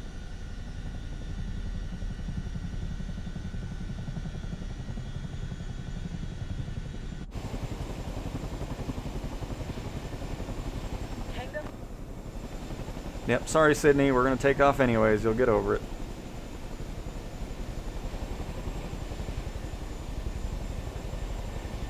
Of course, this is a handcrafted airport.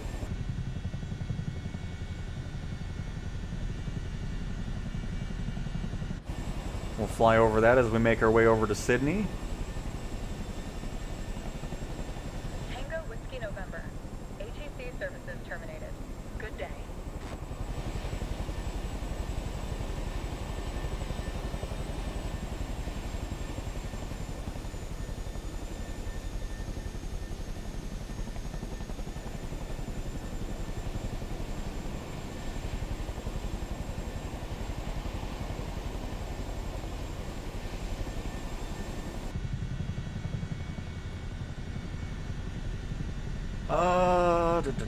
Can you take off from Ocean Falls, Canada in a seaplane, please? Would love to see the location game. Absolutely, UK. Let me add it to my list.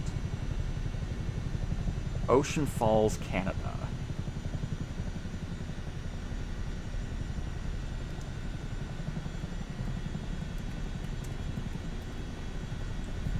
Ocean Fall, S. Canada. There we go. We will head there next.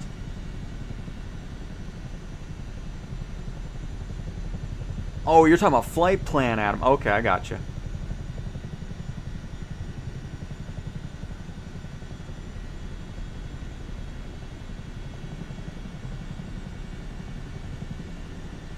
Frame gen, you mean like DLSS stuff? No.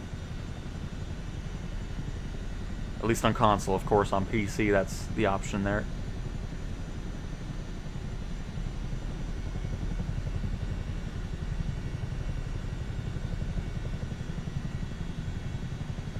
How do you keep the plane stable while looking at the tablet while flying? So, are you talking about when I have it up here? So when you're flying, that's the other reason I like gyroscope controls, because if we turn that off and then we go into cursor mode, especially in fixed-wing planes, it'll kind of do its own thing and you have no control over the aircraft. But if you're in gyroscope mode and you go into cursor mode, you're still in full control over the aircraft, which is a huge bonus to using gyroscope controls. I love that. And of course, if you're using a mouse, the same thing applies. You have full control no matter what you're using, if it's joysticks or gyroscope. But if you're just using a DualSense controller, flying with a gyroscope and using cursor mode is awesome, because then you're in full control over the aircraft the entire time, and you can interact with the EFB, check out the map. We can actually close out this chart. We don't need Berlin anymore. But yep, and of course you can interact with the EFB, do everything with cursor mode, and you're in full control over your aircraft, which is nice.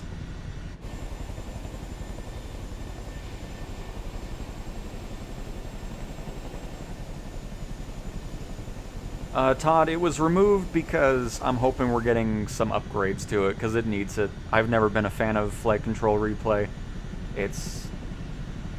It works about 10% of the time, and every other time it just ruins the shots, or the plane's stuttery, the audio's broken, you know, stuff like that. But, yeah, so that's why I think it's gone. I'm sure it'll be back here shortly, though.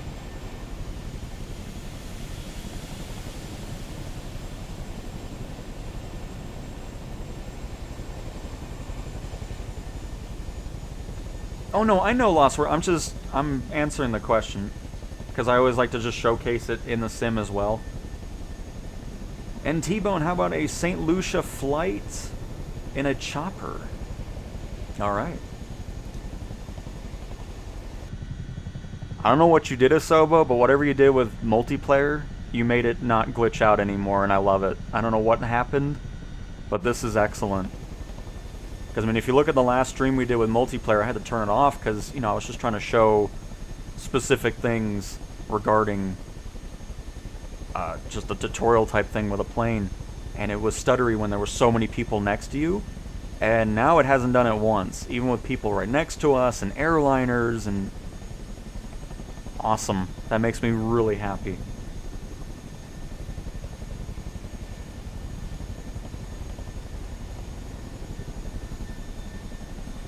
And Truck Fighters, again, if you have a question, don't be worried if I answered it already. Obviously, you can't be here the whole time or anything like that. Don't be worried about asking it.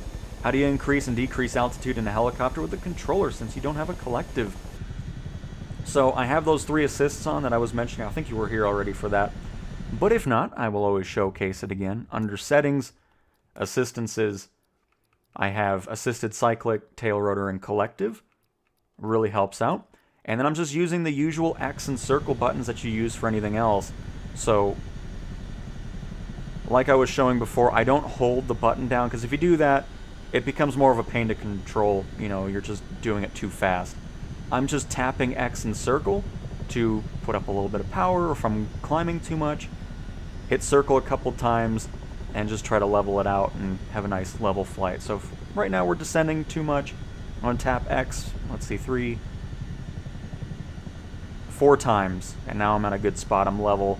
I have enough power to just maintain this heading and altitude without having to do too much. So instead of holding circle and X, just tap X and circle, especially in a helicopter. I mean, even in a plane, when you're just trying to do little tiny adjustments to your throttle, that's how you do that. And right, Road Dog, it looks fantastic. I love it. We'll head back over here. Didn't really pay much attention to the downtown area. My bad.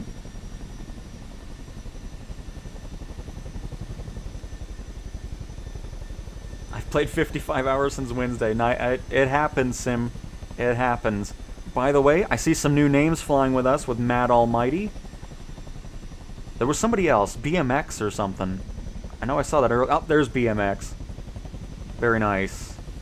Hello, everybody. And AKM, welcome as well. Excellent choice in helicopter, FMJ. You know what else is nice? I don't have to say, like, oh, you know, the Chinook is the only reason to really get it, or the PC-24 with the Premium Deluxe. Now that the 787 is enjoyable to fly and looks great, the Dreamlifter's been fixed, the Global Super Tanker, just excellent. So happy.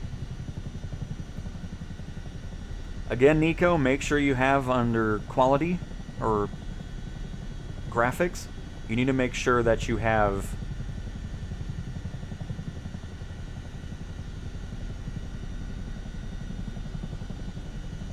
nice save lost.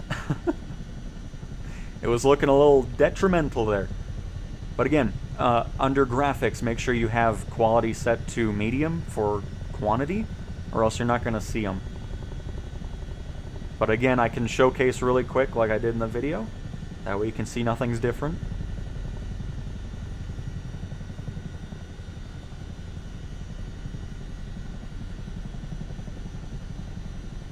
I also use a 1080p for PC and Xbox Series X gameplay.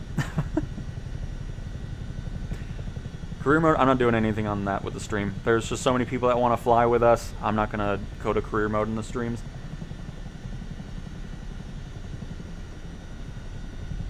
And respect, yeah, absolutely. You're already seeing the multiplayer folks with us. Again, we're on US West servers.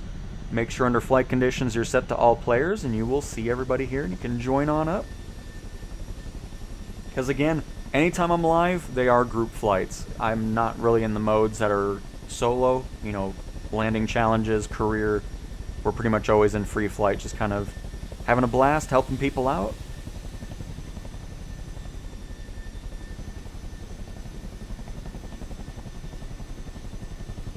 But right now we're in Sydney.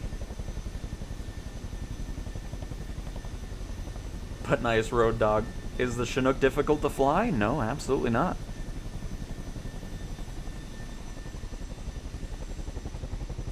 By the way, where, oh, there it is. I was about to say, like, where's the Opera House at? There it is.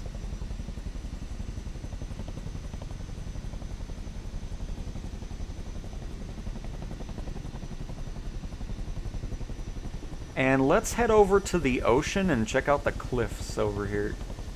It always looks pretty nice.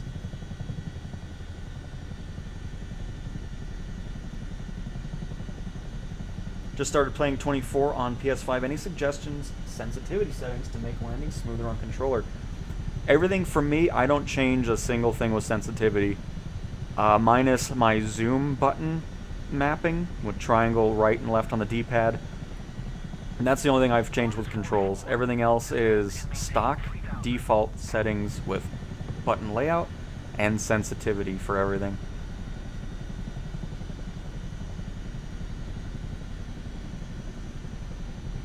Descend to maintain 3000. Qantas 44. Do the City and World updates say streamed? Because you're not actually installing anything currently on the PlayStation. That's just not a thing just yet. I'm sure that'll be available soon, but it should all be there in your library. I can double check it when we're done with this flight here.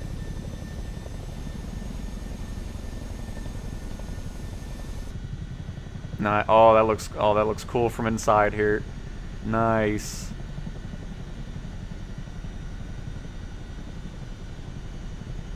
I think it's to the right.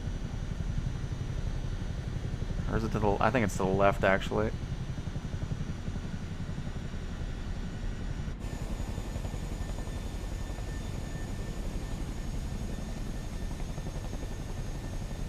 Hey, Kevin, we're in Sydney right now. Oh, beautiful A400 pass there. Yeah, there's the cliff things. With Sydney off in the distance.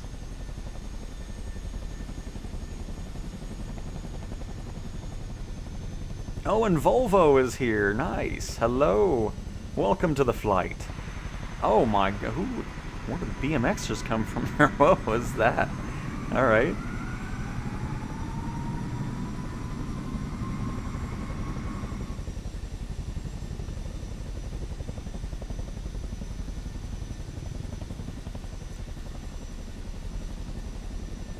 Yeah, if you don't have a certain plane, it'll just pick a random model.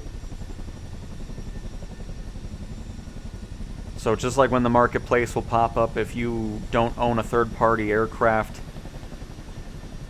that somebody else does, it'll just be picking a random plane. Oh, nice Piper, Joey! I love having a Piper aircraft in the sim. Hopefully we get some more of them. I use the zoom idea for cockpit. Very nice, Taco. Can you fly to Keflavik Airport in Iceland? Yes. I will add it to the list. But first we're going to be heading to Ocean Falls, Canada, and then we'll head there next.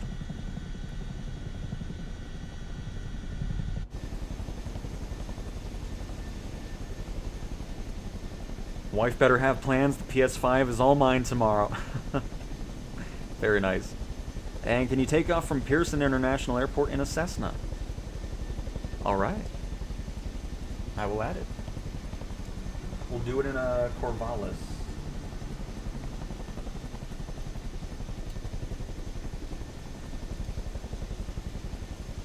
We have no MD-82. And Karosh, hello to you. And you're welcome, Todd and Truck. I've just started to learn the Douglas thing. Sounds like it's breaking up on takeoff. Nice. And this is Sydney, Australia. We're going to be heading back to the airport here anyways, and then we're going to be moving over into Canada. Is this PC? Because how are people flying with you? Nope, this is PlayStation, and they're flying with me because they are Aviator, Premium Deluxe, or Deluxe Edition users, and I believe New Zealand and such should already have the Standard Edition unlocked as well. Oh no, that's tomorrow. It's tomorrow. Or it is tomorrow. Either way, it'll start unlocking soon for Standard Edition. And Herky, yes, those are actual boats in real life and their names being shown in the sim. So alongside real life air traffic, real life boats are here, and then of course you have multiplayer players in the world as well.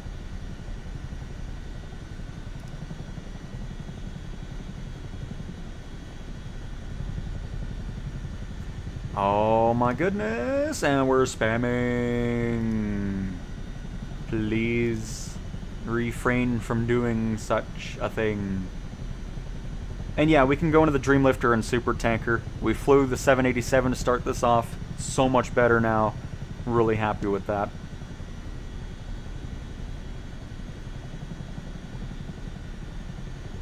Is there an issue with autopilot in career mode? Some planes it doesn't work, others it follows a completely different flight plan.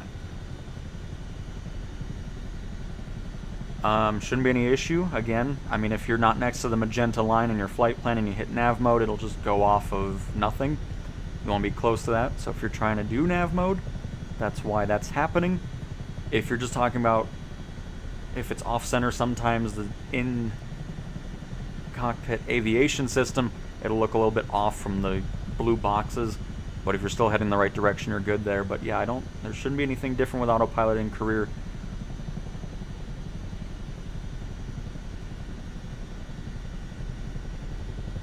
Kevin, you want to make sure you go to settings and then set up your server to US West.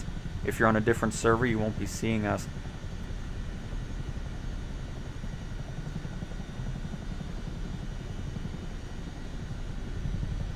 Mr. Mondero, or Mondio? Hopefully I pronounced that right. The T-Flight HOTAS 4 is available for PlayStation 5.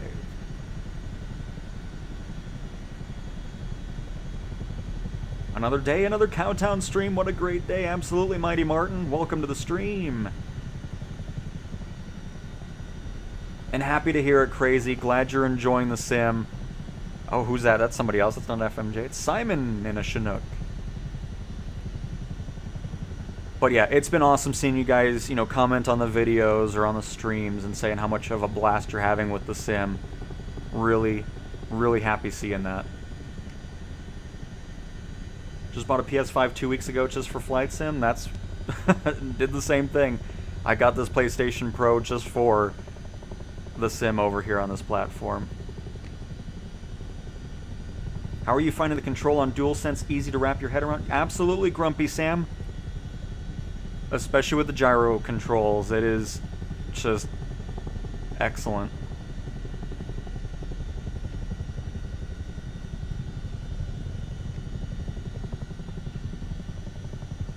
No default Qantas liveries, no. You have Air New Zealand, Qatar, right? Whatever. You know what I'm talking about. United, Aero Mexico, S7 Airlines, Wizz Air, Jet2 Holidays, Korean Airlines, Pan Am. I know I always forget it, but this is a convenient time for that. Got the logo on the buildings though here. Alright, let me focus on my landing here. I'm all over the place trying to remember the liveries. So again, like I was talking about, just instead of holding circle or X on throttle, just see how the helicopter's doing. We're going to tap circle again and kind of go back and forth on X and circle just to control our descent.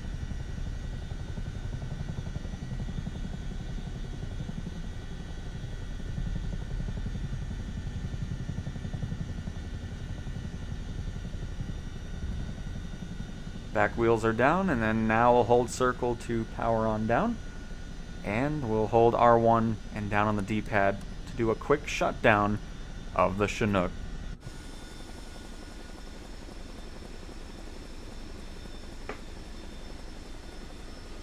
Hello, Jeff. And Arcana? Hopefully I pronounced that right. Welcome as well. How do you fly online with people? You just go to free flight. Multiplayer, I believe, is just defaulted to on.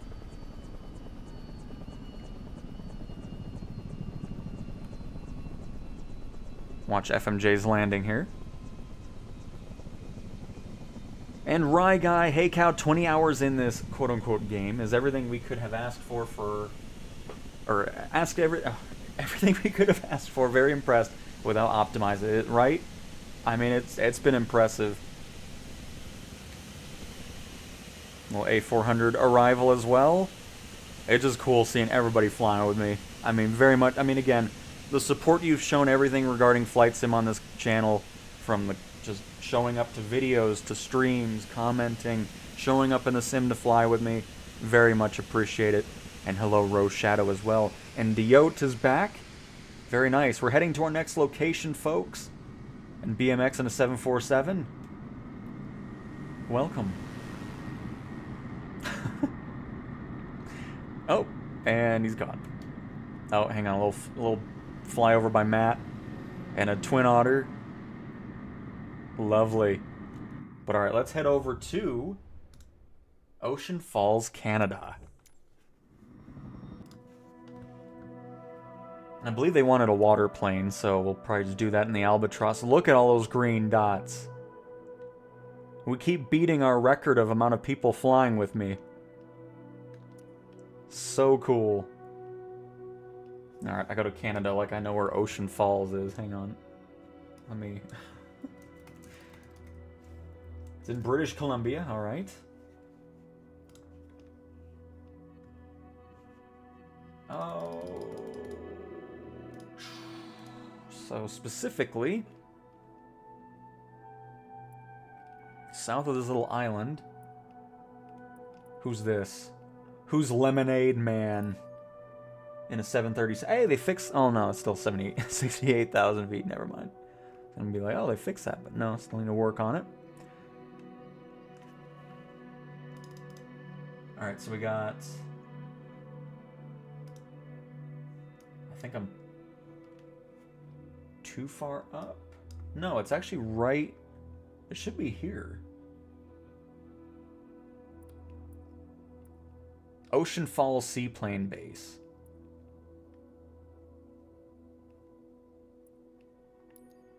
So yeah, I mean, here you'd be able to create... You cannot take... Oh, yeah, it would help if I switched out to my Albatross here. So if you find a seaplane base, that you should be able to create a flight plan from there.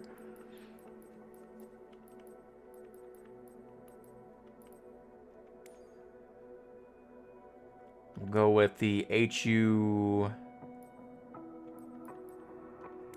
16. We'll go search and rescue on that. Get the somewhat of a Coast Guard livery on there.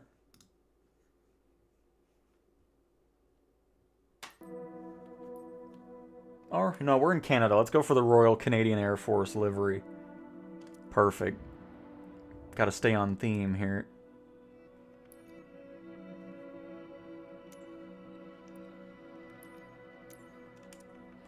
And it shouldn't be that dark.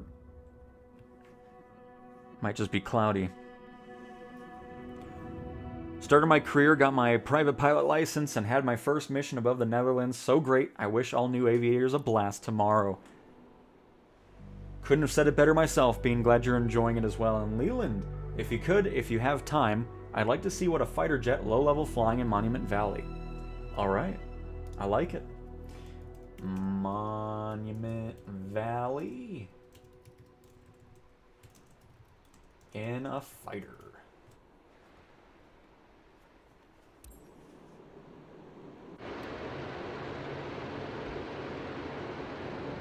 Hopefully I'll be able to take off here without too much chaos.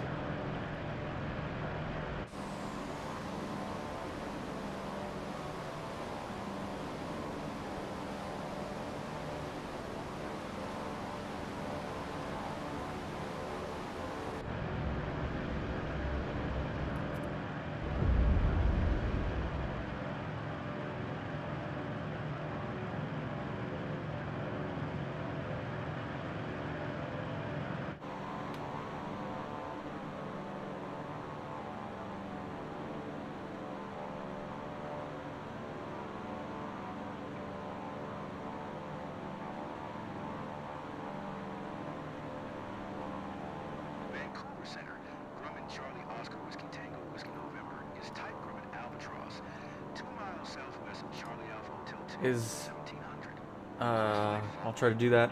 Autopilot is hard. Again, if you want to get into autopilot, I really suggest going into the Cessna 172. And oh, what in the world is going on with the water back there? I just realized that. Well, we missed out on the weirdness there.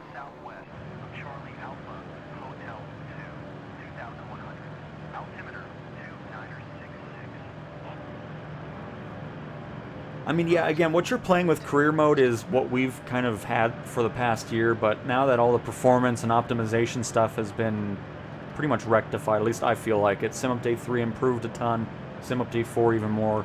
I know Sim Update 5 will have more of those improvements as well, of course, but I feel like more attention will be put onto aircraft, career mode, and everything in between from there, which is going to be great, because career mode is not going to be just what it is today. I'm sure they have a ton of missions planned, other things that they're wanting to change out. So, I mean, it's going to be a mode that evolves, and I'm really excited to see where they bring that mode. How do you open the world map while flying? So you hit R1 and left click on the stick, and then from there you can open up your EFB and see everything. You can have the radar on your EFB, change that up depending on what layers you want. And most planes also have it inside the cockpit as well. You can look up in this one and it's mounted up there.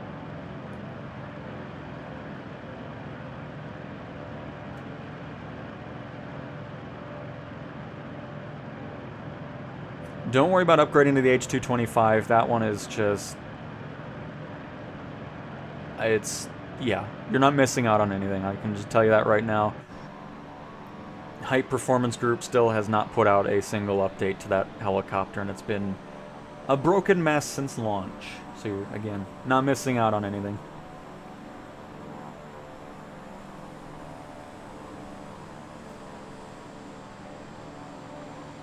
So odd knowing that there are still DC-5s flying passengers, a testament to the plane, I guess. Absolutely. And thanks, Truck. Hello, Jeff. Welcome. And Bryce. Yes, there's a ton of liveries available to airliners and other planes that'll keep you occupied until those show up in the marketplace a little bit later. Or a couple months from now.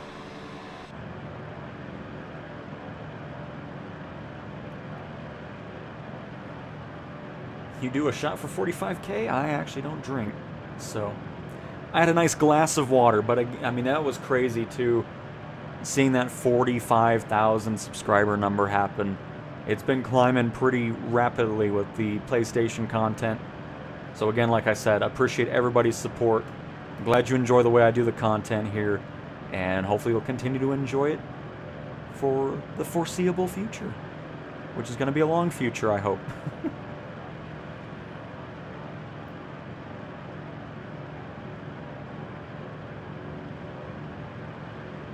This plane is not in the standard edition, it's part of the deluxe edition. And this is the Albatross.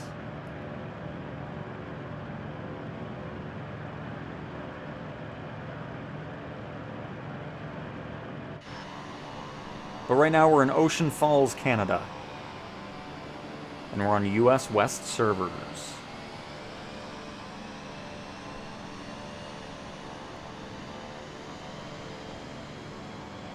But yeah, SimBrief should be working with the AnyBuilds aircraft and whatever else. Again, I don't have SimBrief, so I don't have any personal experience with it.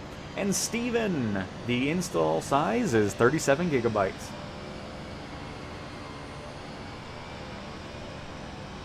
And thank you so much, Wild. Welcome back to another stream.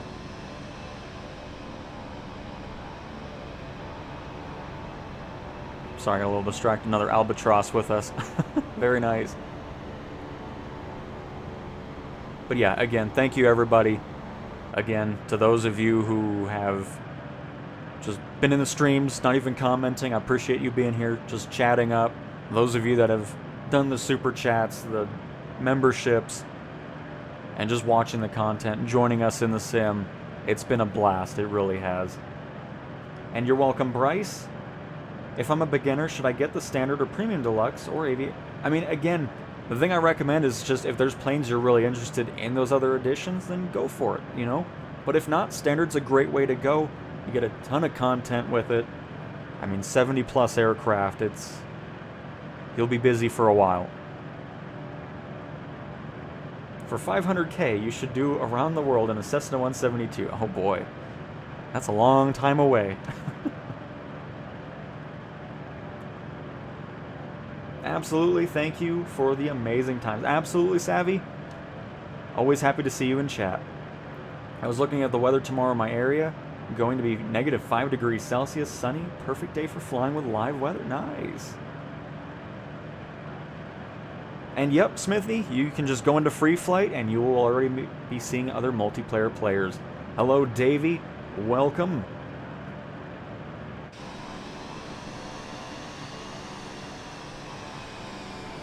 But the edition that I always got throughout 2020 and 2024 was the Premium Deluxe version.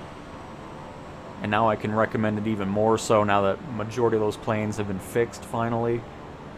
So happy to finally say that, because, you know, this whole year it's been like, oh, you know, the PC-24 is great, even though that had some issues that have been fixed now too. The Chinook is awesome, also had some improvements. So it's just, we're at that point now where the sim is just, I mean, I've always enjoyed it, even throughout the mess that happened last year.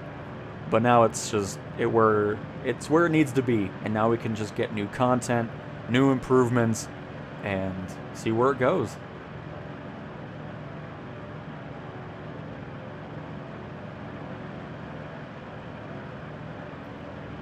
Nice. I mean, no. I mean, the gameplay... I mean, it's something to get used to, especially if you just switch from a fixed-wing aircraft over to the helicopters, but it's just like anything else. As you get more and more used to it, you'll have a great time no matter what you're flying in the sim. And Dustin, I've been playing the Deluxe Edition since early release, and I've been noticing there's a lot of bugs in the game with EFB checklists and how to manually start planes.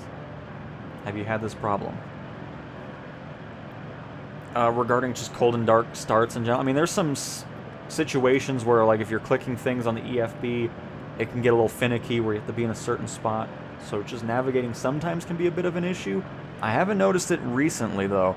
Everything that we've been doing with the EFB, it hasn't been freaking out on us as much as it was before. Fell in love with the 172 Skyhawk. Nice, Todd. Man, it's a great aircraft to start with. And just get familiar with the sim, familiar with autopilot. And Leland, yes, I will be grabbing a PlayStation VR 2 headset when we get closer to that free update launching next year. Very much looking forward to diving into it and seeing what it's going to be like.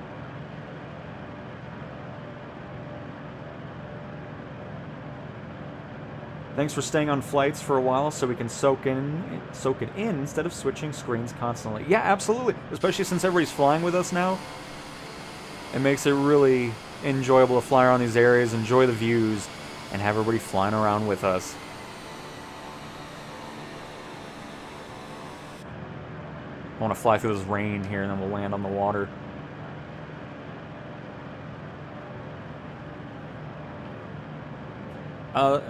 So I play in a pretty cool room.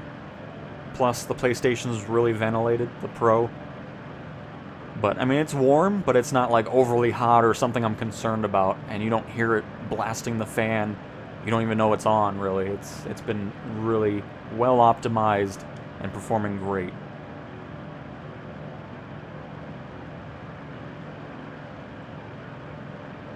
That could definitely be a possibility, especially on the older planes. I know there were some things that were talked about, so there's probably things that need to be tweaked regarding the checklist, or steps are skipped, or just missing in general. But hopefully, for the most part, it's going well for you, Dustin. And Talk Prince with the 199 pounds. Do the adaptive triggers work with rudder, etc.? Yes, they do. Thank you so much for that super chat, Prince. Very much appreciate it. Glad you've enjoyed the content enough to do that. But yes, the adaptive triggers do work, especially in high winds. You know, you're getting that force feedback there. And when you're taxiing on the ground, you get that feedback as well.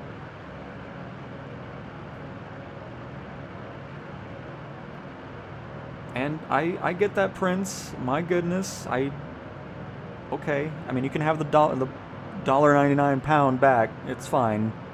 I apologize for taking 30 seconds to respond to it. Goodness.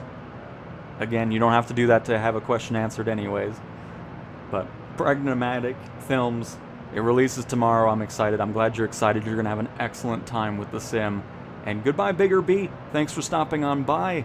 And we will see you in the next stream.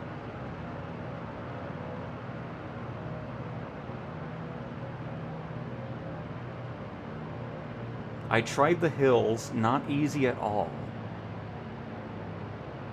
I don't know what that means, Todd. What hills?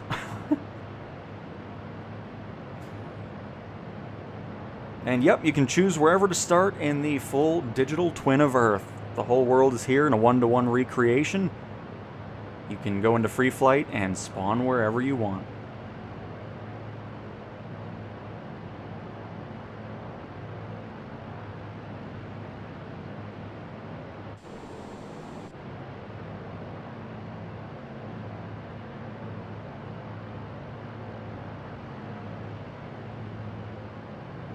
Gonna be a bumpy landing down here with this wind, but we'll try to make it work.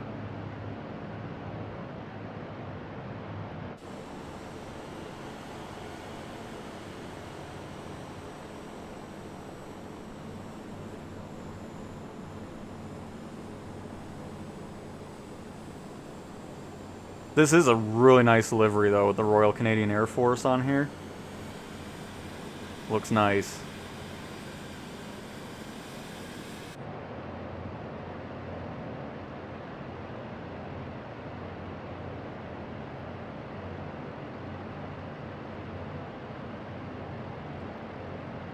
Does the controller react to severe turbulence?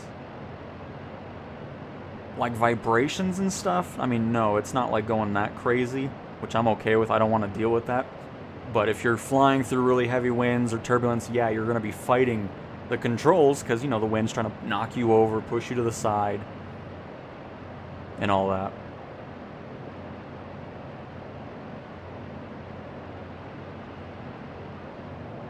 And a Vision Jet going for a water landing. Very nice.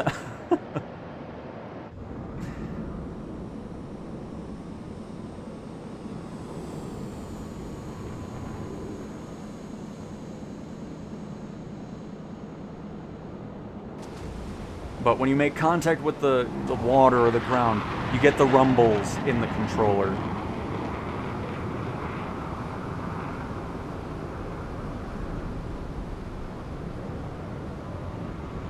Oh, nice Sky Courier, Dio.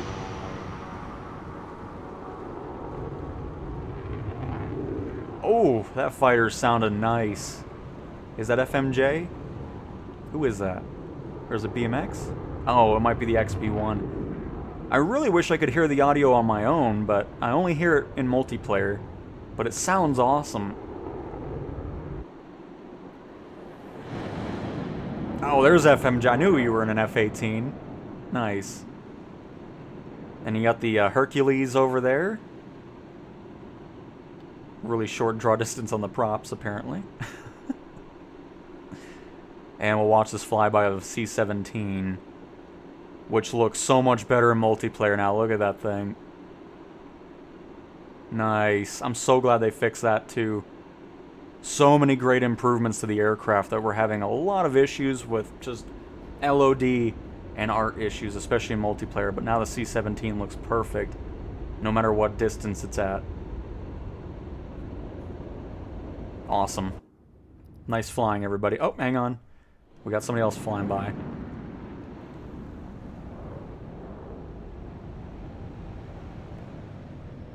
Nice. Very nice. Alright, our next location is Keflavik Airport.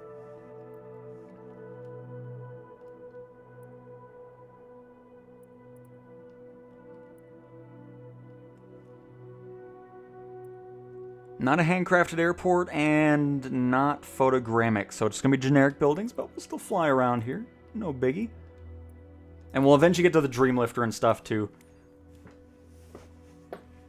We'll probably do that. Well, actually, the next couple of locations are user requests for specific things. So after these 3 requests, we'll get into the Dreamlifter here. I'm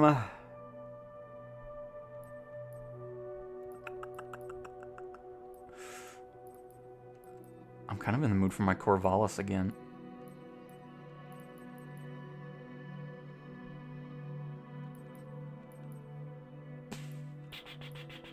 Yeah, we'll do that. No. Yes. We will. I changed my mind. I've changed my mind. Ooh. That's a nice I like that.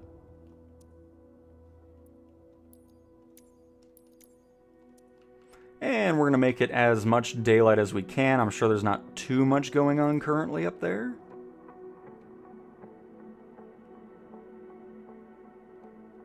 There we go. A little bit like that. I'm struggling to find the controls for quick engine start, as I have nothing binded to it. It's usual. It's just R1 and down on the D-pad. So holding R1 and then down on the D-pad, it'll start it up for you.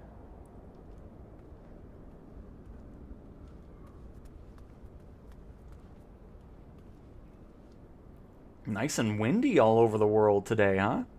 Oh, this looks... Oh, look how nice this... Oh. Sim's just so good. Oh, there's the Dreamlifter. Nice. So again, R1 and down on the D-pad, and that's it. Your plane will start on up.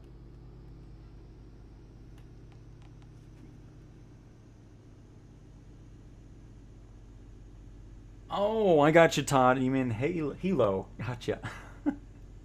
And Adam, hey, Cal, if I'm on Xbox and you're on PlayStation, would I be able to join you? No. PC and Xbox are on their individual servers, and then PlayStation's on its own. Gotta go. See you next time. All right, see you later, truck. Thanks for stopping on by.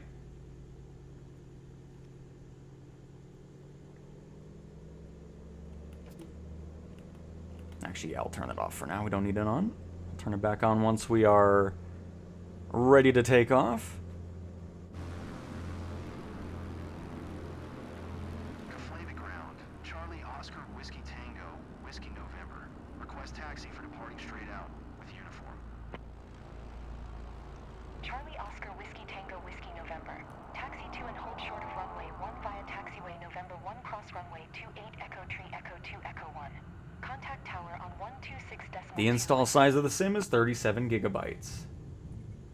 Taxi 2 and hold short runway 1 using I'm probably not anything really specific with career mode. I mean, I did a full series over that with PC and Xbox. The mode hasn't changed since then, so I didn't really feel like it warranted a whole nother separate series for that. But anytime there's changes or new additions like Super and Heavy Cargo, we'll definitely be diving into it for sure.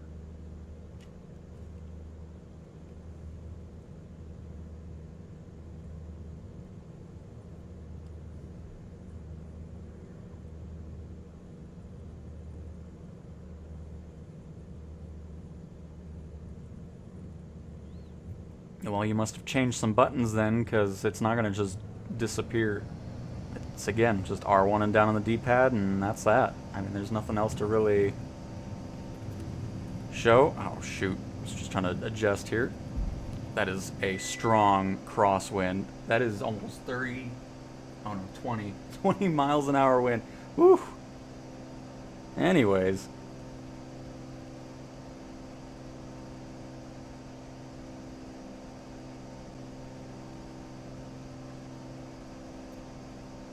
Do I need to get a PC and other flight accessories to play it? You don't need a PC to play on PS5. But nope, I have no other accessories. It is just the DualSense controller that I fly with. HDR10 is available, yes. And Easton, I will add it to the list.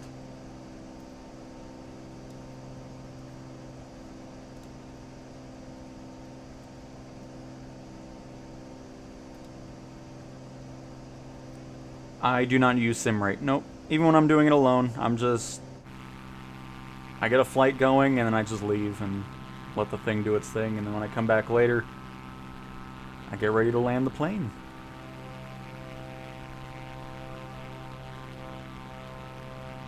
Yeah, it's just a bit of a smaller plane than the Dreamlifter. And Zenith, hello Cowtown, thanks for the video regarding setting up flight plans, massive help. Saved it for when I managed to get Microsoft Flight Sim. Do you know if Liverpool John Lennon is on the standard edition? As a handcrafted, I believe it is. I'll double check it. We'll look here. But again, whatever edition of the sim you get, you're getting all 60,000+ airports. Just the only difference is some of them will be handcrafted, other ones will just be generic airports with the correct runway and taxiways and stuff, but the buildings won't look as they do in real life. But we'll definitely check that out for you.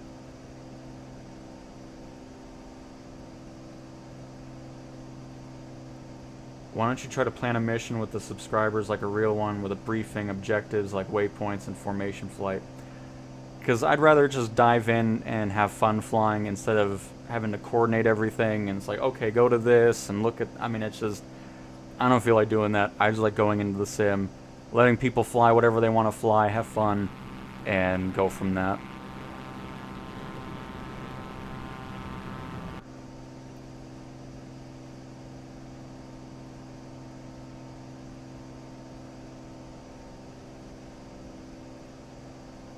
Again, Sony, if you're on PC, you're not going to be seeing PlayStation players. PC and Xbox play together, PlayStation's on its own. And yes, Grant, West US server, and we are currently in Iceland at Bravo India Kilo Foxtrot. The other thing you want to check out too is in flight conditions when you're about to spawn into the world, make sure you're set to all players on that.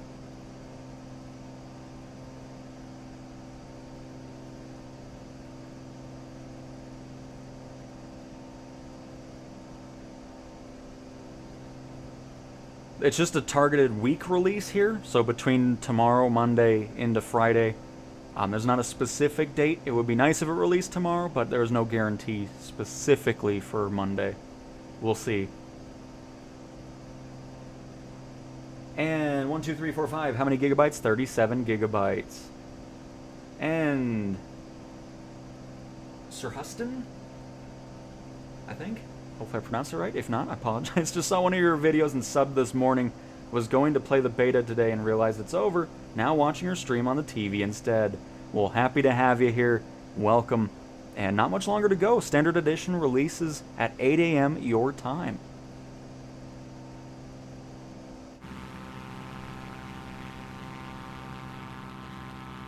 The Dreamlifter has a very short draw distance in multiplayer, though. Oh, that's coming in hot.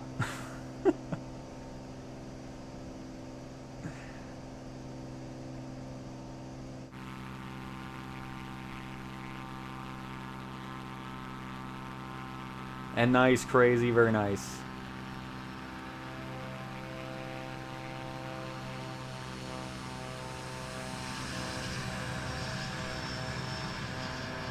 Oh, and Zenith. Oh, it's all good. It'll only take a few seconds to check that out for you.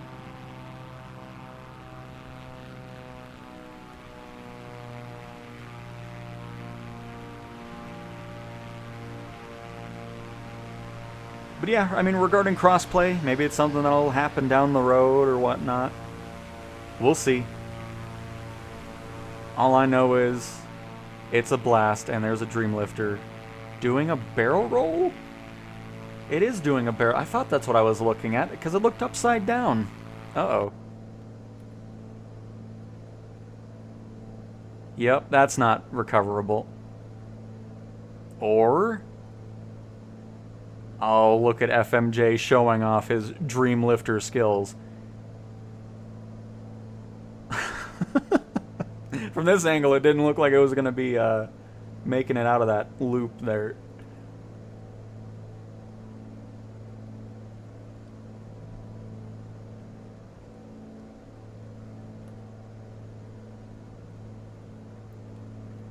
We'll actually circle around here, because we're going to land into the wind, so we're going to loop around and then land the other direction.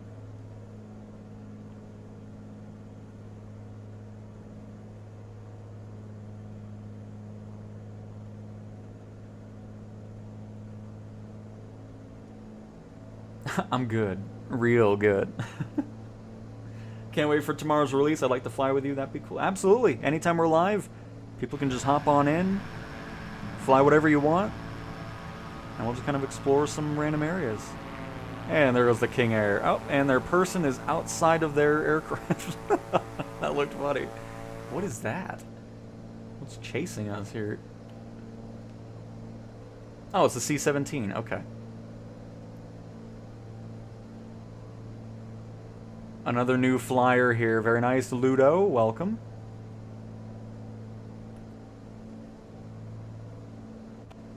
Oh, didn't mean to hit that twice. Whatever you did, Asobo, with... I'm assuming that's why the servers were down. There must have been a little back-end update for the servers. It's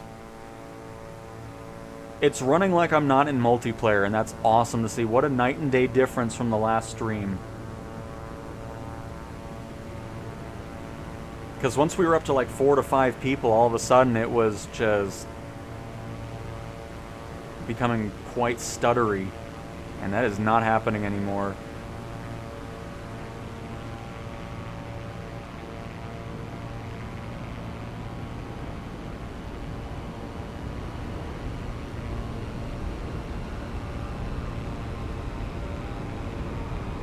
Nice.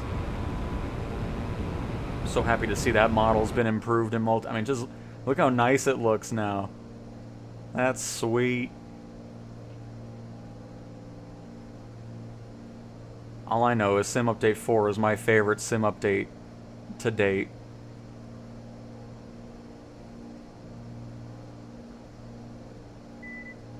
Oh.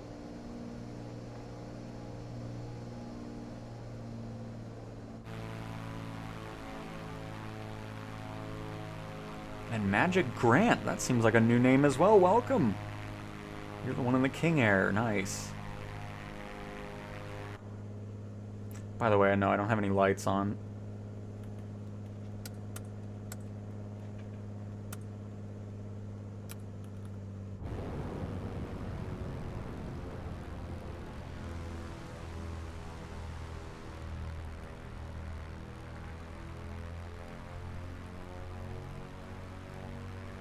That's awesome. Like, I just turning around and seeing the airport so busy with that. I mean, that never gets old. And then the Dreamlifter coming in from the side of the screen there. Going in for a landing? Hang on. Hold up. Oh, A10. I need to see... Oh! And Mister's here in the global super tanker. Nice. I gotta watch this. Got a C-17 landing as well. Oh, hang on. I need to turn this thing on down.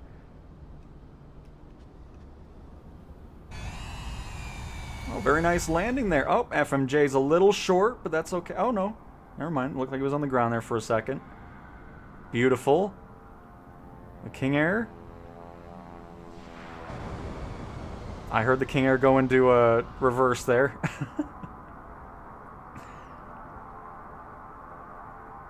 A-10's about to stall out. Oh, DC-3 with Lost Worlds. Nice. Oh, goodness.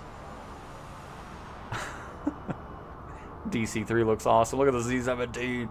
Oh, this is all awesome. Who's next? Oh, another A-10 with Shadow.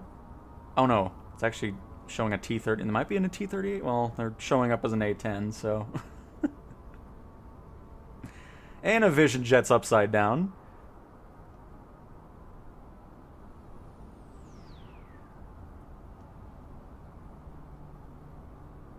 Oh, another A-10. Oh, no, that's... Oh, that's the Junkers 52. It's an Aviator Edition plane, which is why we're not seeing it.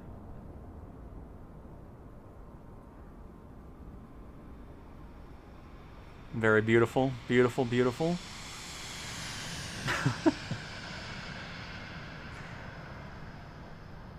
But here's the not actual A-10. I'm going to be doing a very weird landing, I'm sure. Because I believe that's a tail dragger aircraft. Oh, here we go.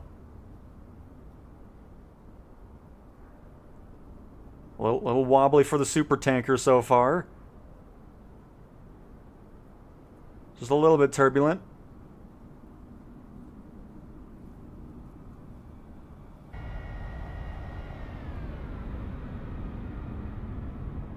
Oh, not a little bounce there. Came in a little hard, but hey, it still worked out.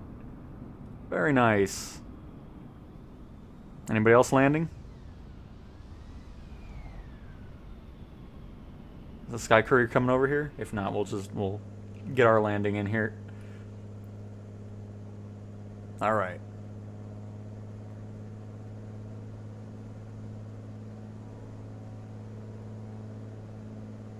Yeah, so it'll be 7 on the pre-download, and then once you do your first load up of the sim, it'll install the rest, and it'll get up to about 37 gigabytes. Honeymoon period over yet? Nope. Sure isn't. I'm sure that'll disappoint some people, though, because, you know, everything's got to be terrible or negative or anything else in between. But no, it works even better now, actually, with multiplayer, so...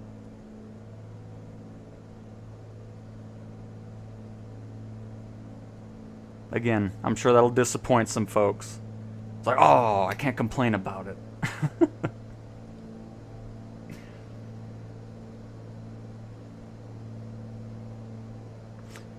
What were the issues with the Beluga? Because I've flown that a lot. It didn't really have anything too crazy with that one.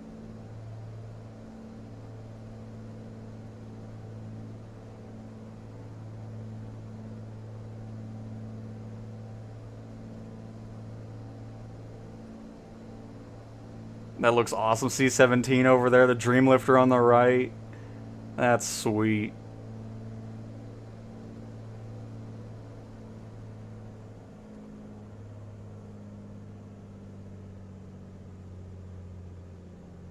Get a little right rudder in here.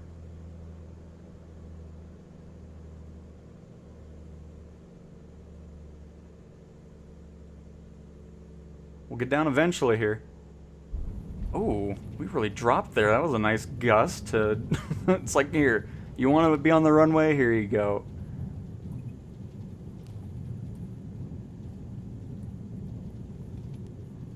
Nice.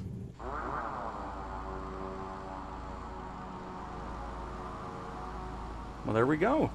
That's a great place to fly around here. I like it. Great air show, everybody. Next, we have... Pearson International Airport in... Oh, shoot. It was supposed to be in the Cessna. Oh, we'll fly another Cessna. It's all good. I don't even know where that is. Oh, nope. Before we do anything else, John Lennon Airport. It is... Is it this one? Is it further up?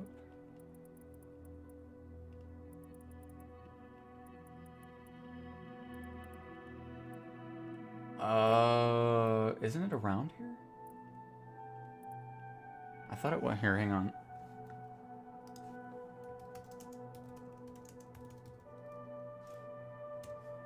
Oh, I think it's up in the north, isn't it? Yep, there it is. And it's a handcrafted airport. So it'll look just like it does in real life. But alright, let me figure out where this is. Oh, it's Toronto.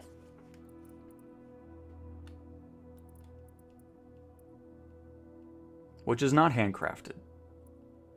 But Toronto City Center is. But we'll take off from over here.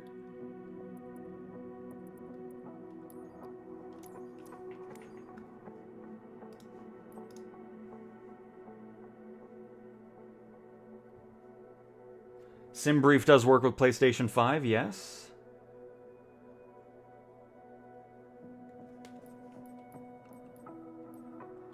And, well, you know what? They wanted a Cessna. I'm going to go in my AG truck then.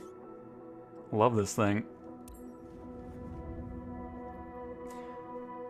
Last time I looked, heavy and super heavy cargo were something... Because I think those are going to be something that are in season or in sim update after it releases, because that's typically what they do with career mode. Is it's just something there. We'll see when it fully comes out. It might just launch with it. So we'll see.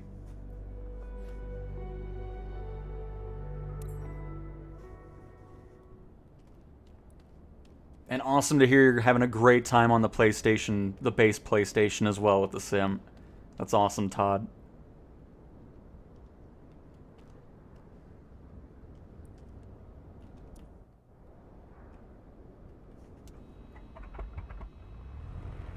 Toronto ground.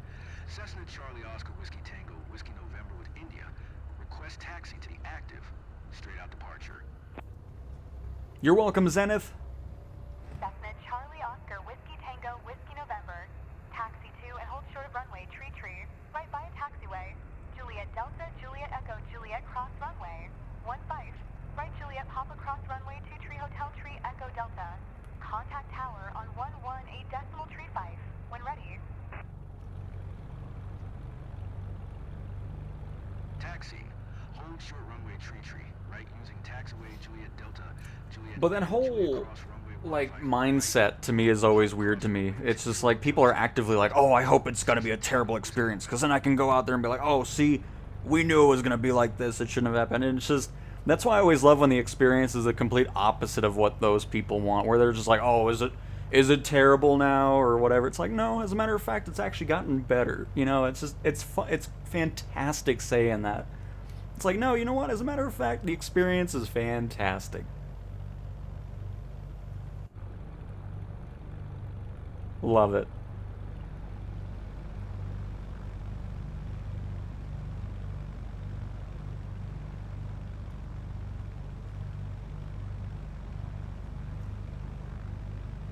How often you leave a heli or plane when you land at a nice spot? Oh, a lot. I mean, that happens a ton, especially with helicopters. You know, if you want to just kind of walk around a little bit, because you can do as much walking as you want. If there's a cool area you want to just kind of explore, wade through the trees and forests, you can do that as well. Caribbean Airlines 78. You were not clear to take off. All right, Aid, no worry about it. That was a great send-off. I enjoyed your inverted Vision Jet flyby. And nice, Dev. Welcome. Caribbean Airlines Glad I can give you a little bit of entertainment in your lunch time. I have a PS5 Pro. Game releases in 3 hours in my country. I plan a 4K OLED monitor. Does this game run 60 at 4K with high textures? I don't believe it's full 60 frames per second. It's close to it. And I only play at 1080p. I don't actually play on a 4K monitor or anything. And there goes a 737 MAX. Beautiful takeoff.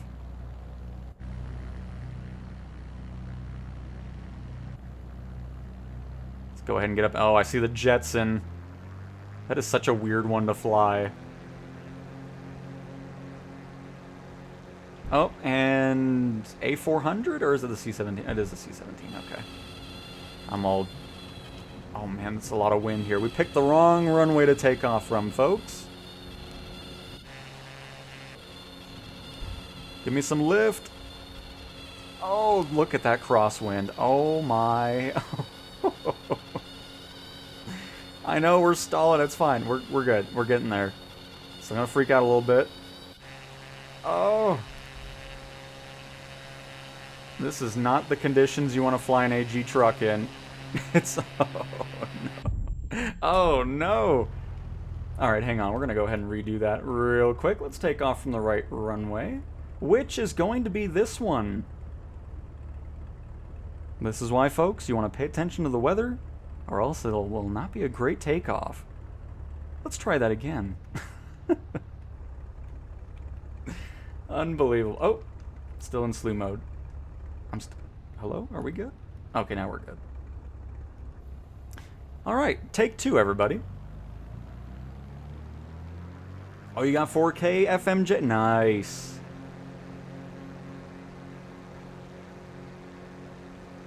And you're only changing quantity of, like, traffic in the world, what the characters look like, and that you're not actually changing graphic settings, per se. But see, when you do the correct takeoff into the wind, you have a much different experience. That was crazy amount of winds hitting the side of the aircraft there. Cessna Tango.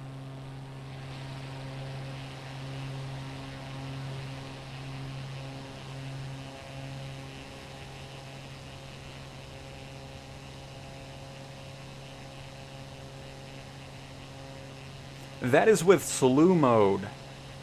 So again, I always like to showcase this in case anybody asks. You go to Controls, Search, and then Slew. And from there you go in that mode where you can adjust the plane. I have it set to square and left on the D-pad for toggle slew mode.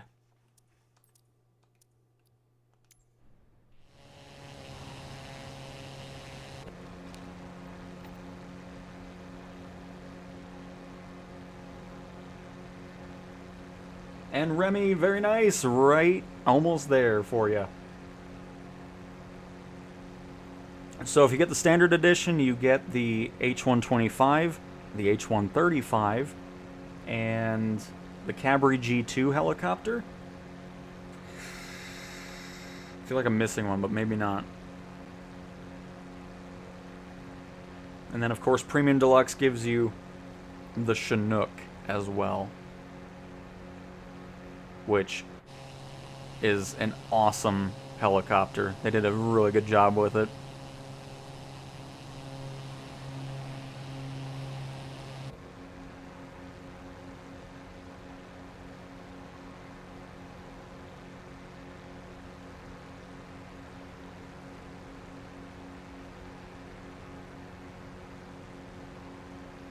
Replay mode is currently not in this build. It'll make a return.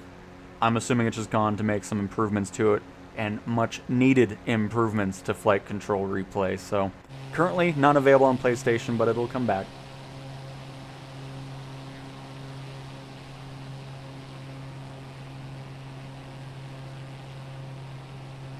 And I think downtown is that way?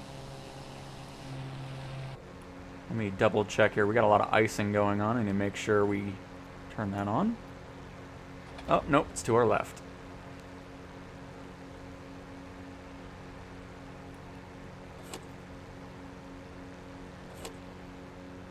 Oh, my triangle zoom button does interfere with the sprayer.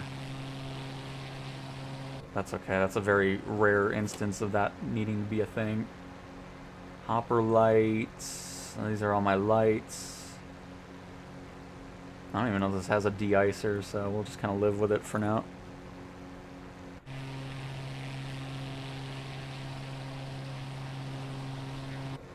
Let's turn on those lights, actually. Oh, this could be... Nope.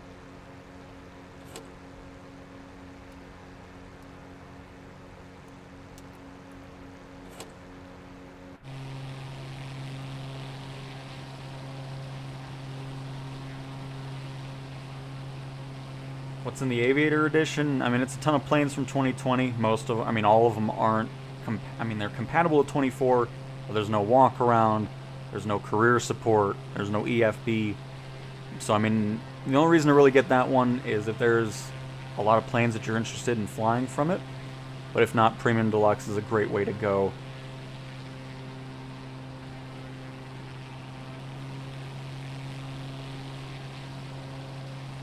Nope, no other changes to controls. Everything else is default. Same with sensitivity, I've never changed that.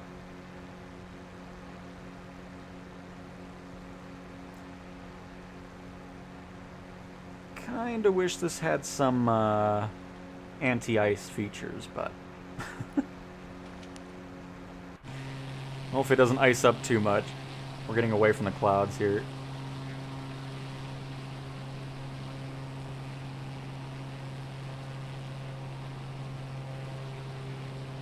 I'll think about doing an autopilot video. I mean, I don't know. I just... Anytime we're in a plane that has it, like this one doesn't have autopilot, we just kind of showcase that in the streams.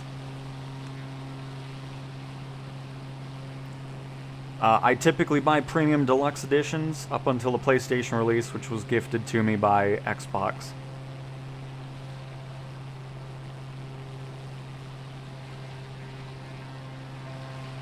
Yeah, it's awesome, and especially because they changed the way storms are in Sim Update 4, so you're seeing even better ones. Really happy with how they look as well, Todd.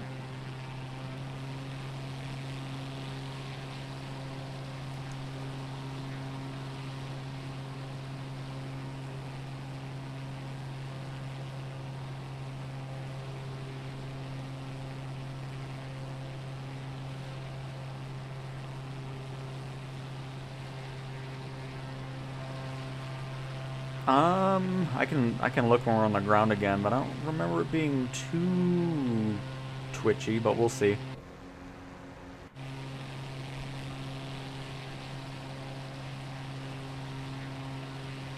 Right now we're over Toronto, Milan. And Coach Steve, are you able to maybe do a flight for Tambo International? I mean, we can just go to the area, but I'm not going to do a full flight. I mean, we'll see. I got a few other things to get through, though.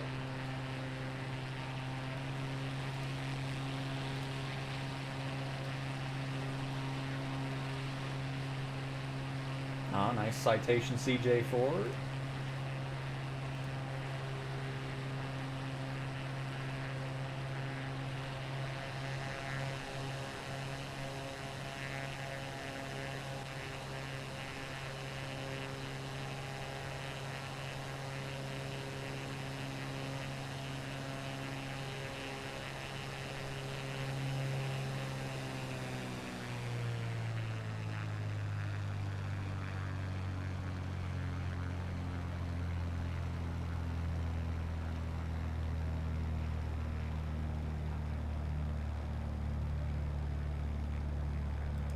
And how do you activate the city update in the game and the planes you get with the deluxe edition? Those should just be automatically installed and ready to go.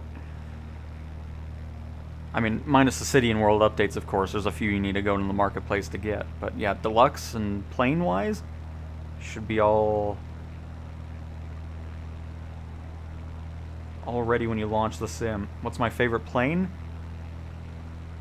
I mean, I love the Albatross. I mean, I like a lot of them. The Sky Courier, the Albatross, the PC-24, the Chinook, the AG truck. There's a lot of them.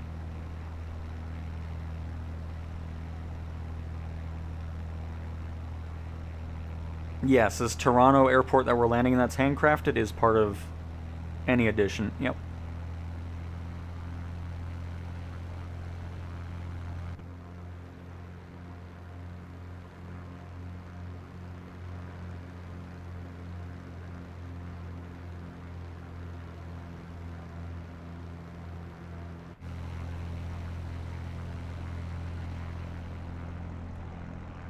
Just gonna loop around here, lose some of this airspeed. The entire world, anything you can think of, you can fly to and fly over. This is not a smaller version of Earth.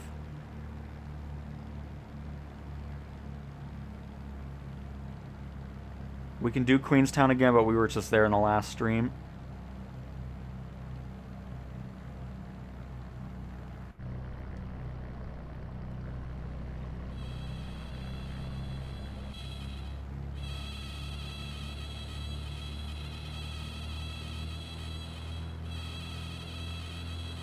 Oh, you know what?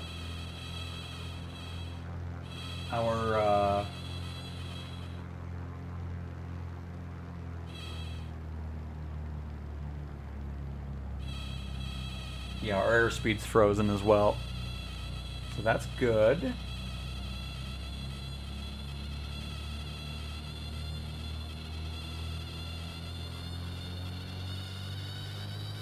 Uh-oh. Oh, yeah, we're not gonna do that.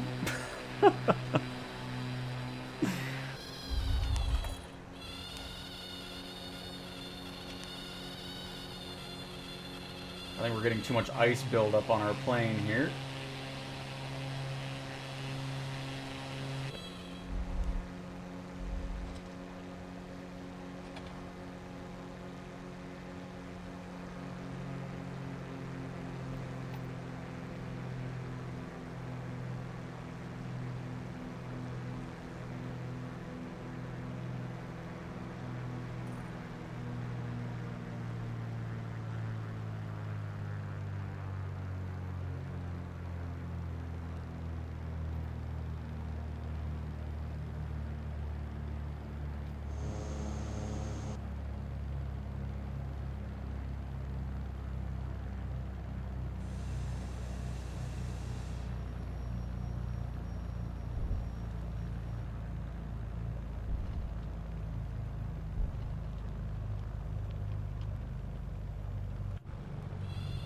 Oh, that's a fun time landing with a full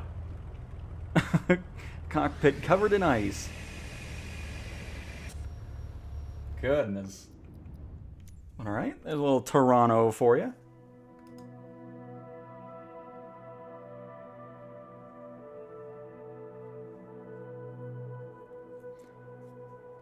All right.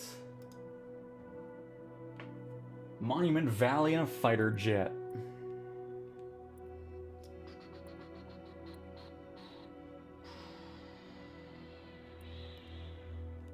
Too far north.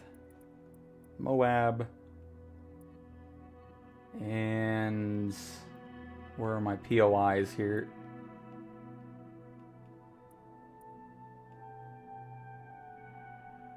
There they are.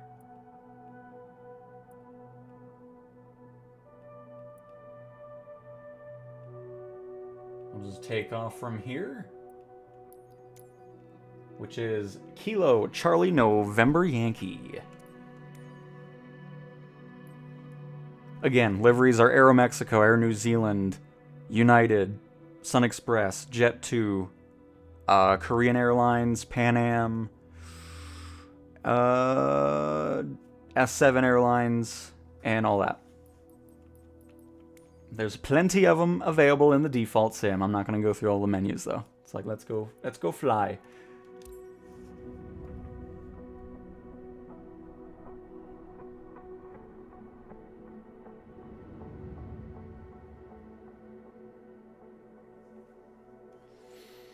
I've seen that pop up with low memory maybe once in about 100 hours of playing. Boeing Charlie Oscar Whiskey Tango Whiskey November, taking off runway 21, departing straight out, Kilo Charlie November Yankee.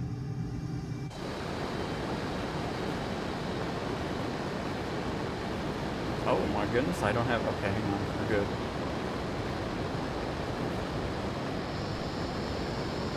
I think the brake, I don't know what was going on there, but I think the brakes were still on. That was my bad, sorry plane.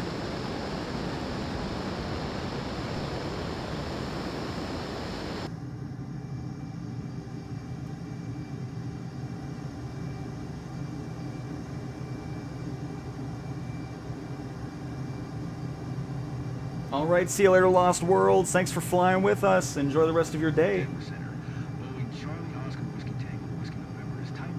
The marketplace will not have anything third-party until about spring. I'm sure there'll be some things that'll be added throughout that time between release now and into spring. But right now, there's no liveries or third-party content to purchase.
Every time I go here, I can never find where the stuff's at. I think it's the other way.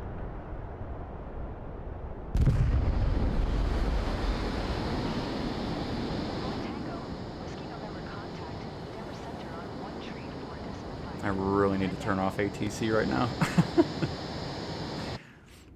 As a matter of fact, let me do that right now. Because I just had that on really for the 787 flight that we did earlier on.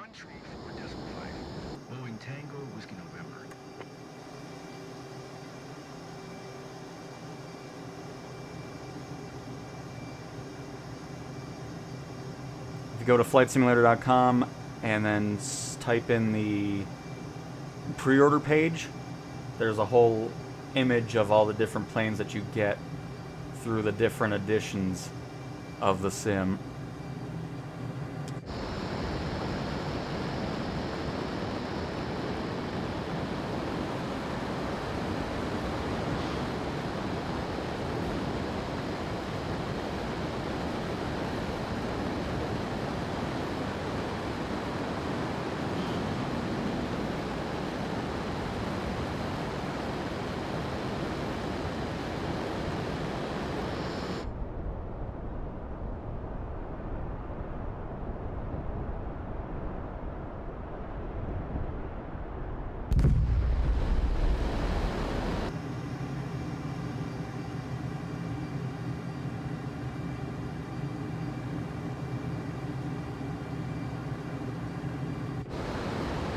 Find something from the park over there. Maybe it's where, I don't know who that is over there, but maybe it's in that direction.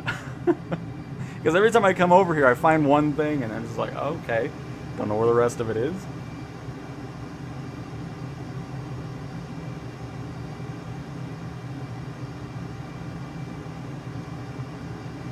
I have a whole video over every single career mission on my channel, so if you're wanting to see that, you can check it out. I don't have it unlocked currently on the PlayStation side. But yep, every career mission is a separate video that we did already.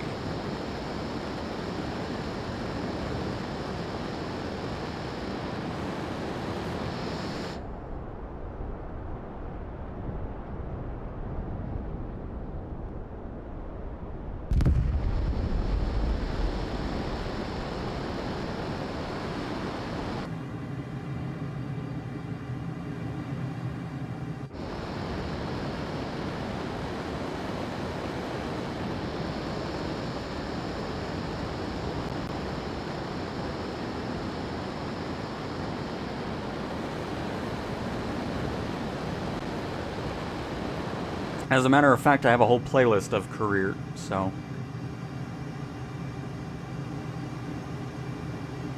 Would third-party add-ons be even necessary? I mean, eventually, you know, you'll want to have some other planes and all that stuff, but right off the bat, it's not necessary at all, I don't think.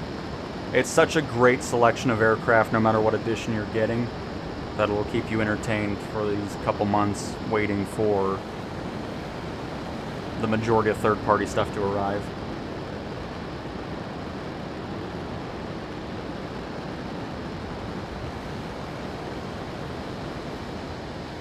Well, it's also calculating other stuff outside of just the landing. You know, how you're going about the procedures in the air and everything, if we're talking about, like, a certification process.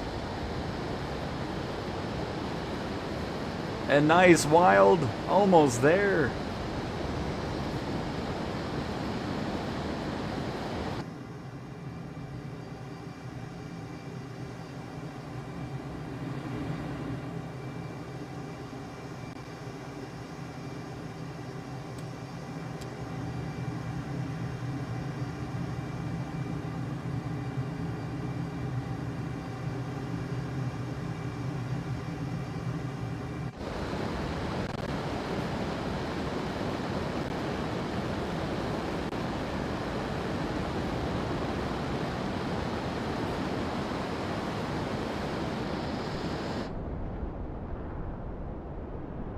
I can never find anything in this place.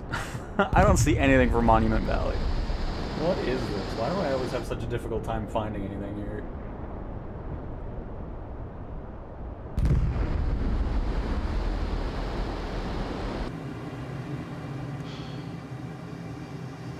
It's alright, I'm having fun weaving our way through these little canyons here, though. Oh, again? Way to ruin my fun, Fuel. Oh, that's not what I meant to hit. There you go. We're... Oh.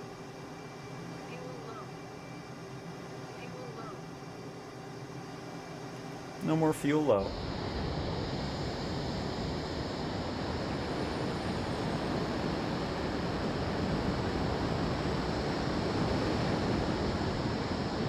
Oh, very nice. Looks really cool around here, though, even though we're not seeing the main things that somebody was wanting to see.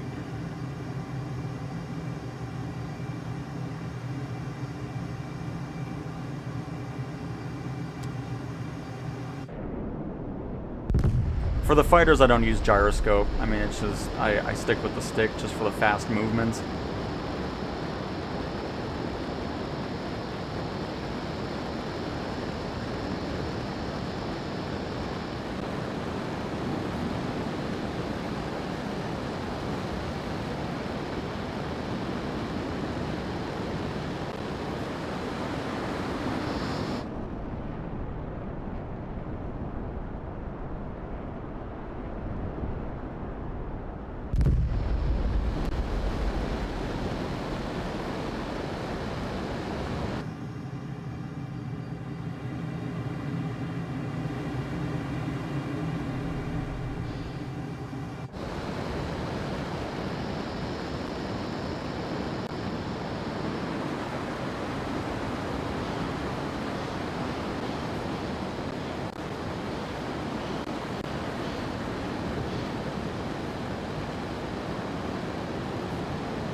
Where are these rocks at?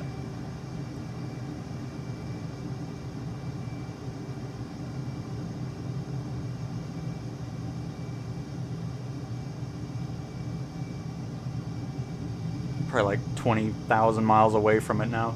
And Breaking Wild, thank you for the 1 gifted membership. Thank you so much, and congratulations to Brian for winning it. But again, thank you so much, Wild.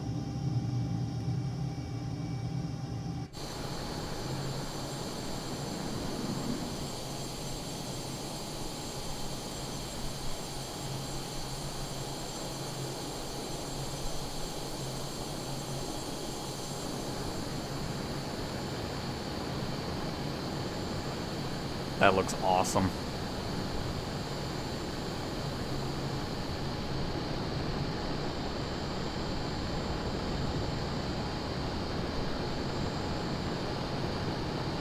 I did not change anything, but I'm glad the stream looks better. Shout out to me for doing nothing and making it look better. But yeah, I actually didn't change anything. I'm glad it looks good.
Ooh, it's not the... Oh, okay. That was not the place to almost black out, and I thought we were going to slam into the rocks there. Woo.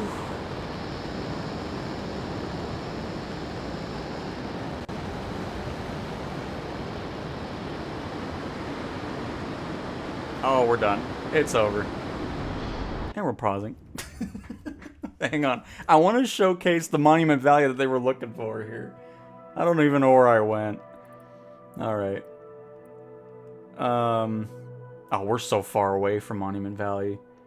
Let me find where the thing is, because every time somebody wants to see it, I end up flying around and then I'm just gone. Ah, where's that at? Like that main thing. It cannot be this difficult to find it.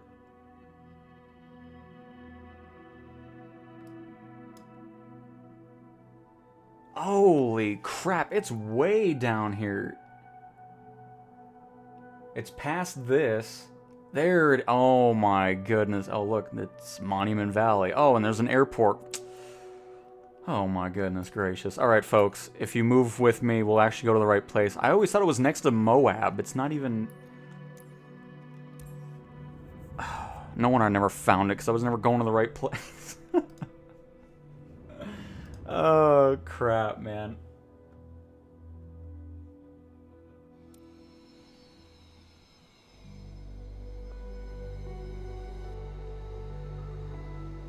Okay, there's nothing with memory loss. There's nothing with that. It's all good. I don't know what else to say. There's nothing... You can see we... Hi! Are you able to change the aircraft CG and surface deflection throws? I'm gonna be honest, I don't even know what that means. I don't know.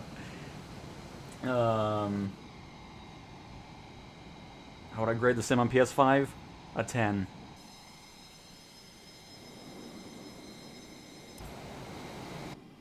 Alright, let's try this again here. Now we're in the right spot.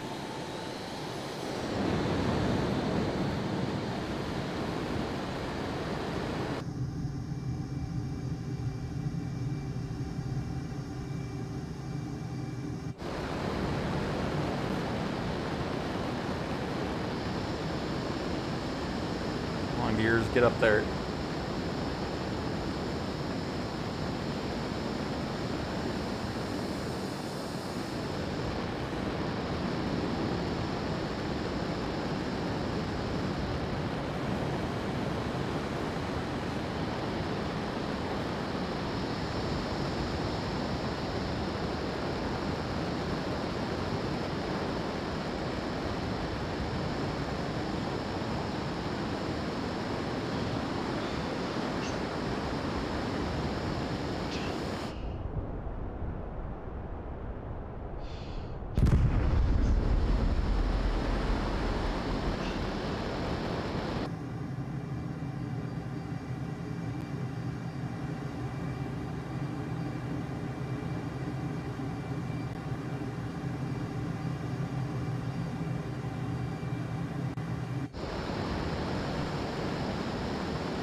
Oh.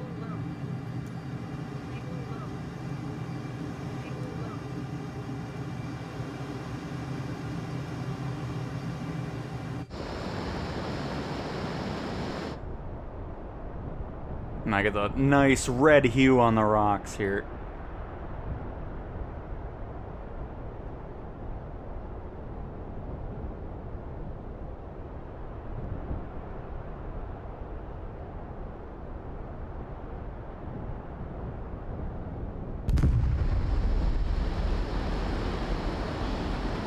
One more final pass and we'll move on to our next location here. Just wanted to finally show the correct area here. Goodness.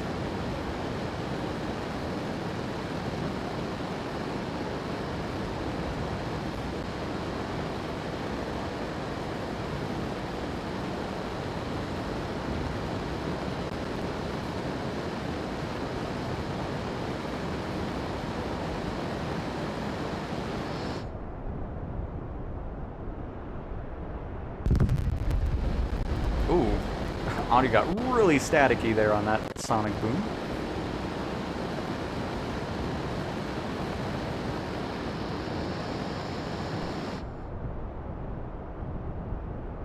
Well, there we go. A little Monument Valley for you.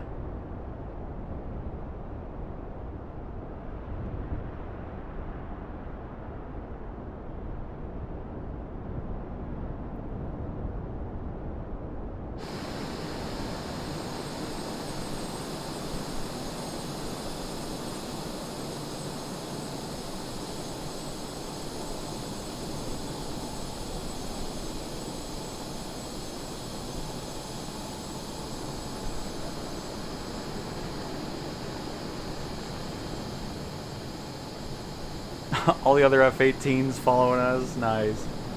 Oh, and a Chinook. I'm sorry, Shadow, but we'll be honest. Well, there we go. Very cool. Just wanted to show the place that somebody was actually wanting to see instead of me just flying around randomly in Utah. Alright, we're heading to Saskatchewan for a YGR, Yankee Golf Romeo. So it should be CYGR.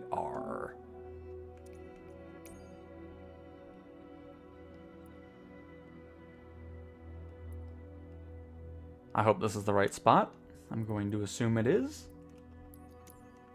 So, Charlie Yankee Golf Romeo. Do you get yeah, with the triggers, you get the force feedback there. And of course, you get the vibrations and everything when you're on the ground and doing all those maneuvers.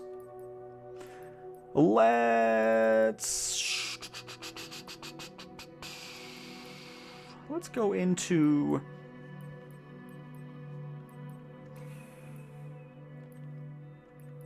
Let's do the T6 Texan. Haven't flown that much. And we'll set this to daytime.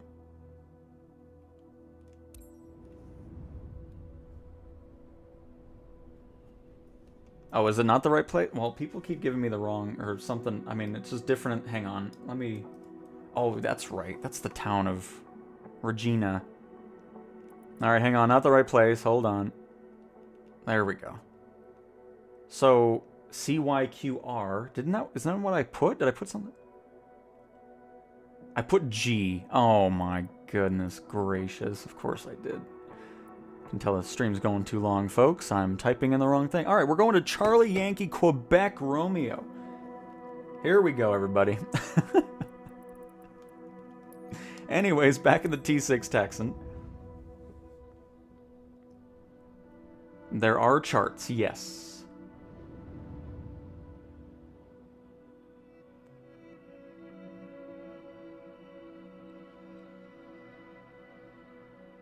And Emlet, anytime we're streaming, we're in free flight. Oh, and it's nice and snowy. Very good.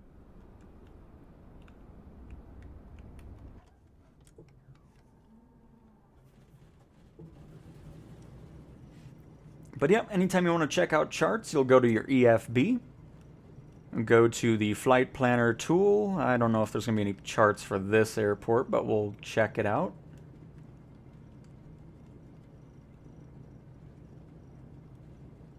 And we're going to click on it. There you go. And then from there, you'll come and open up the charts here.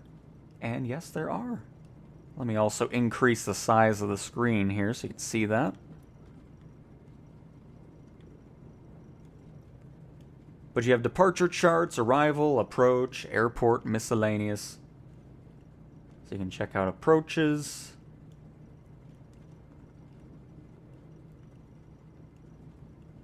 Get all that lovely detail. And then if you're wanting to see specific places to taxi when you're on the ground, there's ground charts for the airports as well. You can zoom on in, you can see that.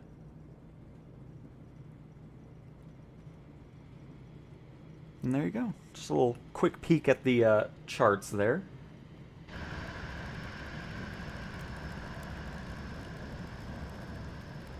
You can fly during any time of day. I just don't do nighttime flights because there's not much. I mean, we'll do it when we're somewhere else that there's something to see. But I don't do it much because it's just too dark on the stream.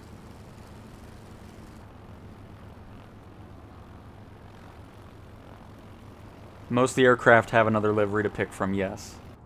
Just gonna cut through the grass here. Didn't I thought I added St. Lucia. We'll go there next, because I know it was on the list, and somehow it's not on my list anymore. I don't know why.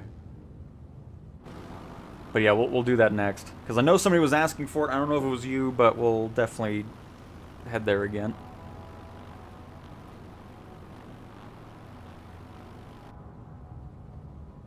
A Galaxy Lego, another new name to our flying in the sim. West US is where we're at.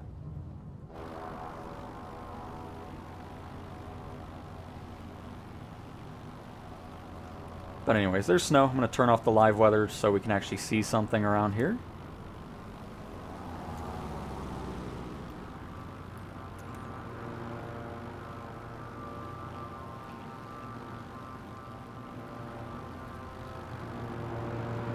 Saab 340, a Cessna Sky Courier.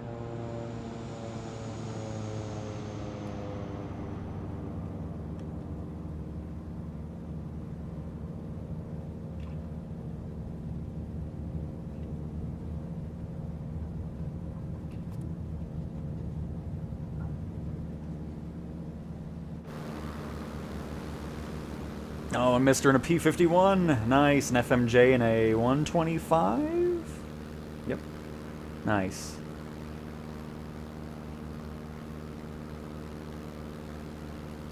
But here, if you want to see nighttime, we can do it now that we're not stuck in the snow.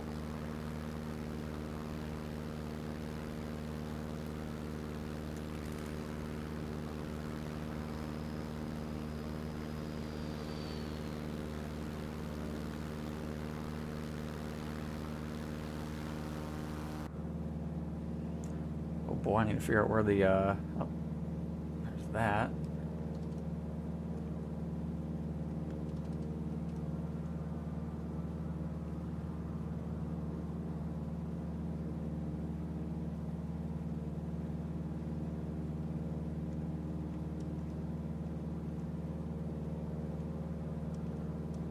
There's that. Oh, there's the ground. Saved it. There we go. Woo. I want to get our wing lights on here.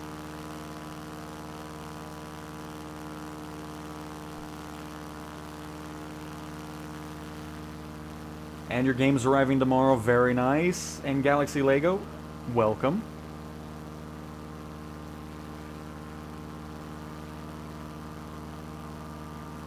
But alright, it's enough nighttime for the stream.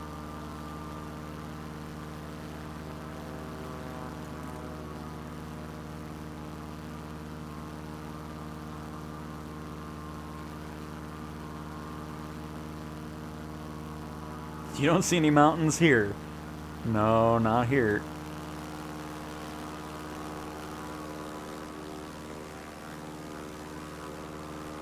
But it still looks nice with the snow on the ground.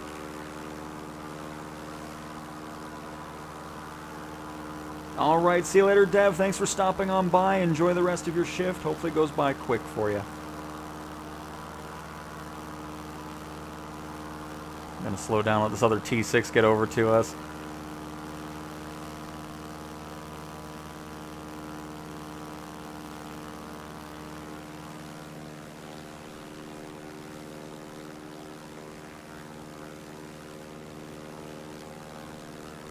If you go to settings and online, that's where you'll be able to turn on multiplayer nameplates.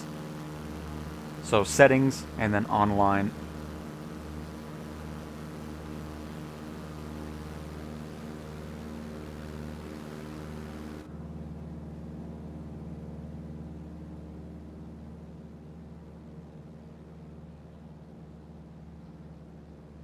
Nice.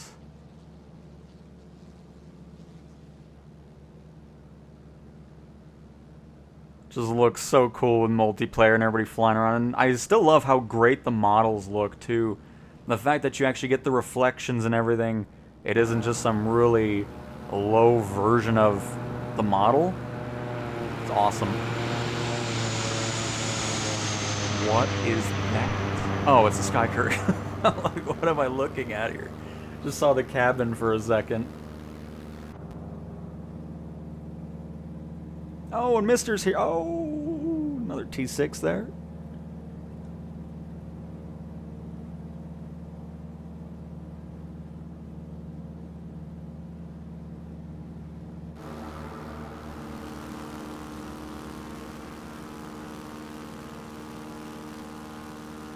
But very nice.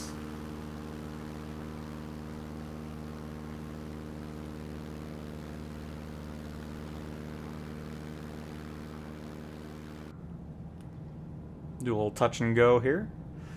Just spent over an hour trying to get passengers to board. Thank you for telling me about character quantity. Also found out not all mice work with PS5. Had to go buy a new one. Yeah, because I just have a simple, you know, USB plug-in one. Nothing too crazy. But it's weird how some things work. Because same with keyboards. There's some that just don't do anything for some reason. But that's going to change, I'm sure. Oh, wow, this is a really tall gear on this. Because you always think you're far from the runway, and it's like, no. Okay, here, we're gonna loop back around here. Let's do another attempt here.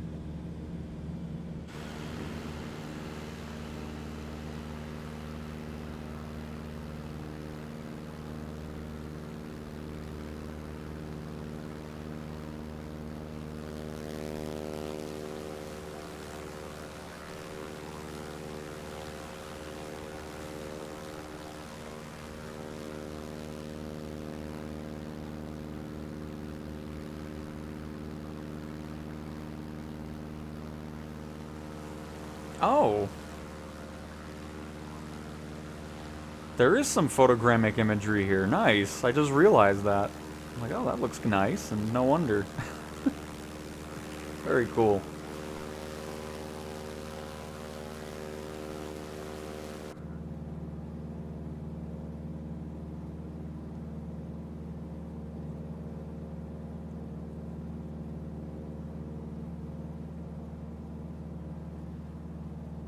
Oh, it's the beluga. Nice, Simon.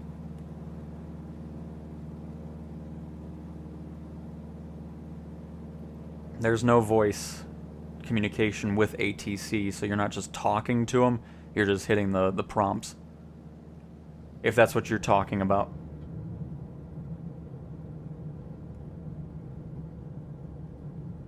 This is a pretty... Is this like a... I don't know what this is. A driving course? Or driving school type thing? Must be.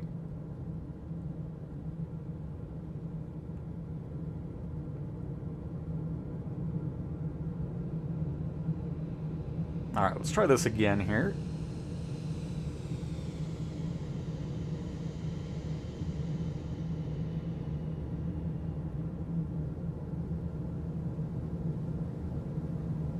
See what Harshal's got.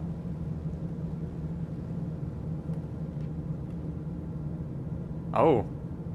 See what everybody's got going on here. Got Mr. Oh, he just slammed in there. B-51 flying by. Oh, and under. Oh, and the brakes have been hit too much there. We flipped. Good attempt, Harshal.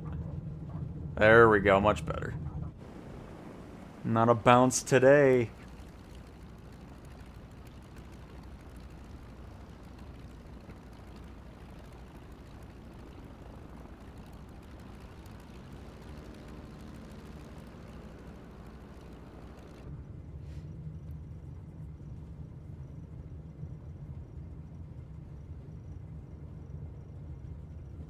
But yeah, we flew over North Korea. It's just generic buildings.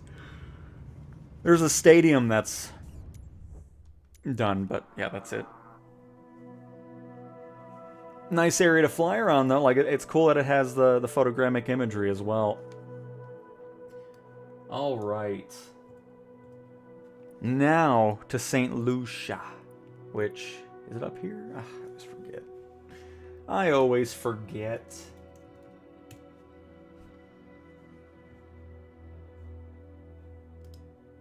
I don't think it's anywhere around here, actually. I think it's over by Africa. Nope, it is. It is north of South America here.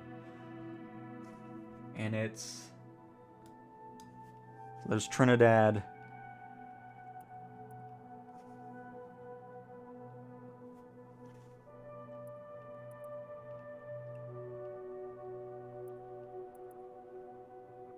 Should be this one. Yep. Perfecto. Let's go with the Dream Lifter this time.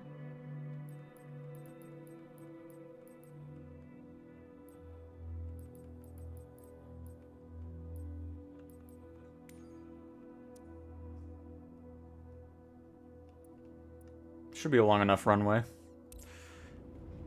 If not, our friendly neighborhood slew mode will help us out.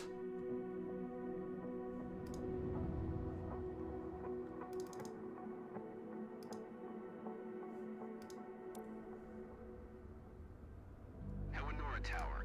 Boeing Charlie Oscar Whiskey Tango Whiskey November at runway 28 ready for departure. Straight out departure. Boeing Charlie Oscar Whiskey Tango Whiskey November. QNH 101 straight out departure approved. Cleared for takeoff runway 28.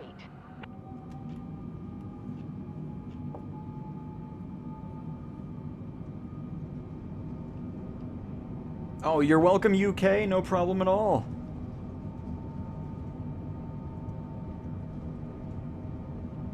Ooh, something's not happy right here. Oh, something's not... Oh, there we go. I think we're settled here. Something was not happy there for a second.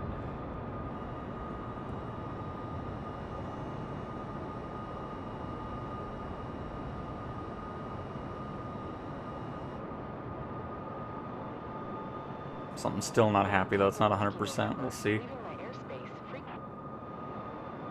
Speed. Eleanor Tower. American Tree 136 ready for IFR departure. Did I not turn off AI traffic? Must have not done that. Cleared for takeoff runway 10. American Tree 136. Hello, Preet? Going to 12 tree decimal 7. Speedbird 2159er.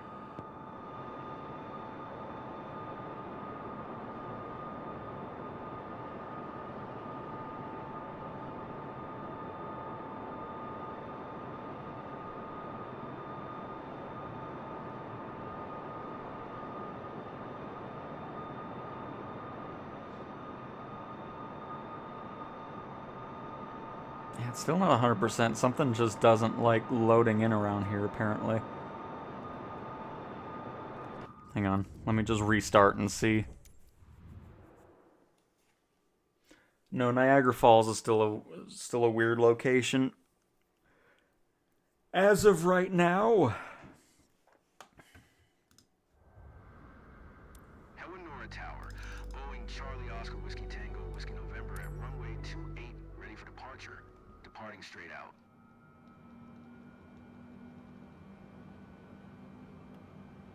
I mean, it could just be the plane, too. I mean, this is one of my first test flights with it. But it already seems...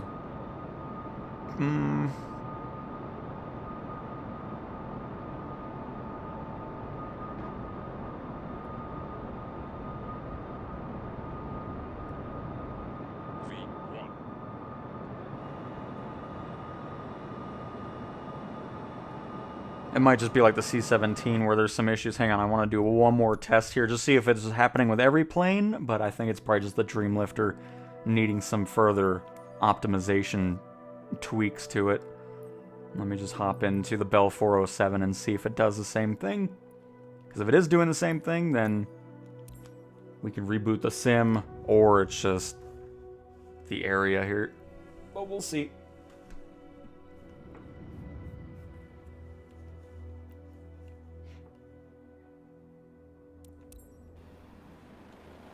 Oh, okay. Tango Whiskey November, ATC services terminated. Make sure you have gyroscope mode turned off before you get into a helicopter that's already ready to go. But no, it's just the Dreamlifter. Was not happy here.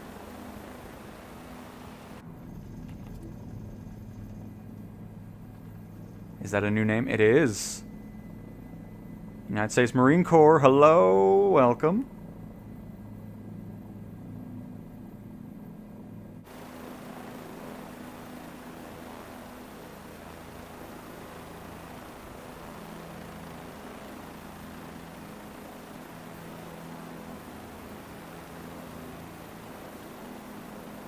But perfect. I think we'll just do a little loop around this island here. And then probably wrap up the stream for today, folks. I know, only 3.5 hours today, but got some other things going on this afternoon that I need to attend to, so. But we'll be back again live tomorrow to dive in with everybody. See, I know there's nothing. Leave me alone. Oh my goodness gracious, this watch, man. But anyways, we'll be alive again tomorrow to dive in with all the PlayStation players finally, since Standard Edition will be out to everybody, and it'll be a fantastic stream for that. But do a little bit more around this island. See how everybody's getting along with their aircraft.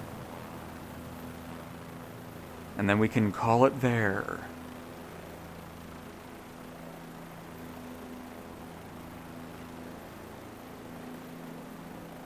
And Jeff, excellent stream, first time watching, sub. Well, thank you so much for subscribing. I'm glad you enjoyed it. Happy to have you here and look forward to seeing you in future streams.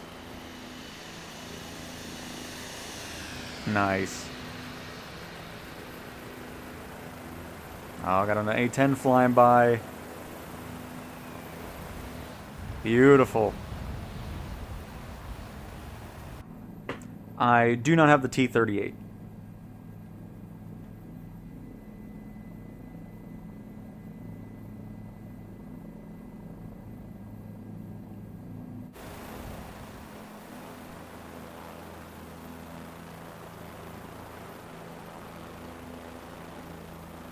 I like that peak over there. It just always looks funny when it's just... Oh! And an A400! Everything's kicking off in St. Lucia.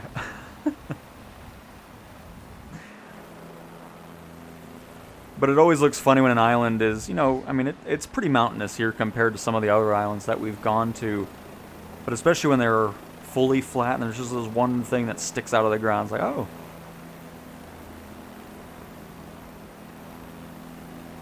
Thanks a lot for the great videos, especially the new one, or for those that are new to flights. You are welcome. Welcome. Oh my! See, this is why the stream needs to end, folks. It's falling apart. But you're welcome, Rossberger. Happy to hear that the content's been helping you get excited for the sim and learn about the different aspects of it as well. Again, since I had the sim a week before it launched early access, I just don't have it. It's not there, I can assure you. But to be completely honest with you, I'm okay with it because I'm just not that interested in fighter jets. I fly them like we did with the F-18 just a little bit ago for, you know, 10 to 15 minutes, and then I'm right back into the other aircraft and helicopters.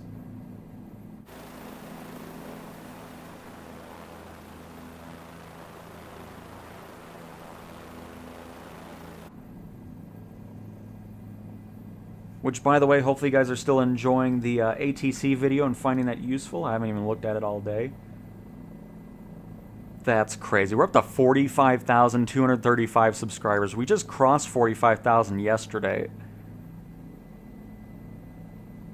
I mean, I can't say it enough. I mean, I appreciate all the support you guys continue to show. If you've been on the channel for a while, if you're new to the channel, either way, I'm so glad you enjoy the range of content we do with Flight Sim, from keeping you guys up to date with news and sim updates, to new content, reviews over marketplace items, or just helping you out with specific things in the sim. It's so awesome to see, and very much appreciate you guys sticking around and continuing to watch the content. Like I said, hopefully you guys continue to enjoy it as we continue this adventure through 2024 and seeing what else Asobo has up their sleeves for what they have planned for the sim. And then of course in this week we should be having Sim Update 4 officially released, which again, if you're on PlayStation, you're already on that build. If you're on PC and Xbox, that'll be happening. Was that the right flyer? No, I can't. He's hiding. He's in the trees. But yeah, so Sim Update 4 should be releasing this week at some point. We'll be back live again tomorrow. Tuesday I won't be around in the morning. I don't know when I'll get back. But sometime Tuesday I'll be making coverage over the Stranger Things DLC and whatever else is going on. But yeah, I mean, it's just so fun going into these streams. My streams before Flight Sim were always empty. You know, there was, you know, some chatting going on here and there, of course. But once Flight Sim came out, it completely turned the channel around and made it so exciting to do live streams, chatting with you guys, exploring the world, and it's been awesome, so. Hello CJs, welcome to the stream, welcome, welcome. Alright Todd, have fun flying. Thanks for stopping on by. And Galaxy Lego, thanks for subscribing a couple days ago. Happy to have you here. Oh, was it 747? Okay. It just wasn't loading it all the way. And there's Marine Corps flying, weaving around the mountain peaks. What a shot right here, by the way. Oh, and an A400.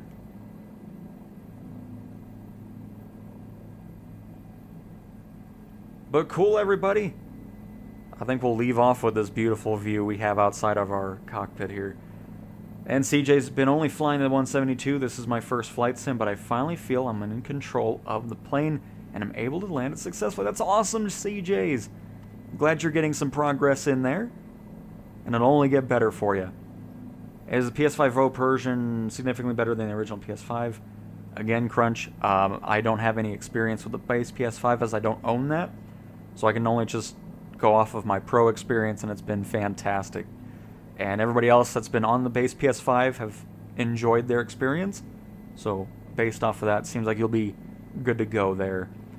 What steps do I need to take to unlock another company after finishing all private charter service specifications in Microsoft Flight Simulator? So here, I'll show it to you. Alright, we're leaving in the sim, guys. Oh, looks like it's just a couple people here. Perfect. But thanks for joining in on the sim. We're going to bail out really quick, and I'll just show you what you're looking for and where to look in order to get other specifications. So, let's pop into career mode real quick. And UAE, yep, it's almost there for you. So you're wanting to do private charter after finishing all private charter service specifications. So, you have completed level 16. Have you completed your instrument rating? Because if you've done that and performed the airplane missions and scored all that, every new mission type is going to have a gold star mission that you need to complete first. So what I mean by that is, let the map zoom in. So here's agricultural spraying, flight seeing, private charter I believe is in Europe, yeah, right here. Oh, that's VIP. Hang on, maybe it's Australia?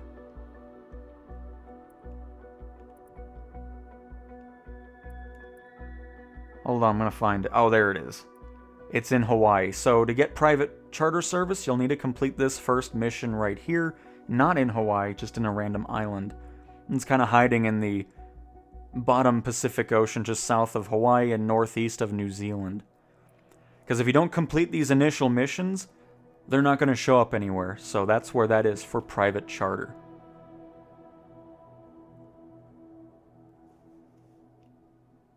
And then, of course, once you complete this first mission, you'll have them all over the world to do. I'll just wait and see if that's what was missing for you. Ronnie's? I'm going to buy it on the 14th or on the 20th. Very nice, John. So did you do that, Ronnie?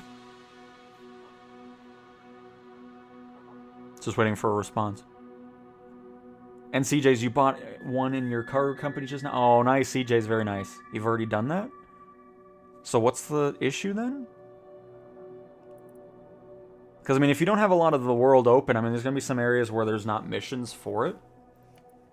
Because then that's it. There's nothing else to do.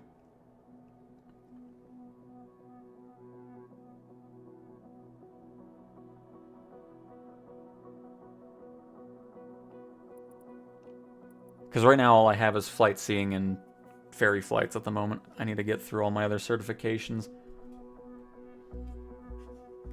Because, I mean, the only other thing I can think of is maybe you're just missing some certs. But I wouldn't think that's the case.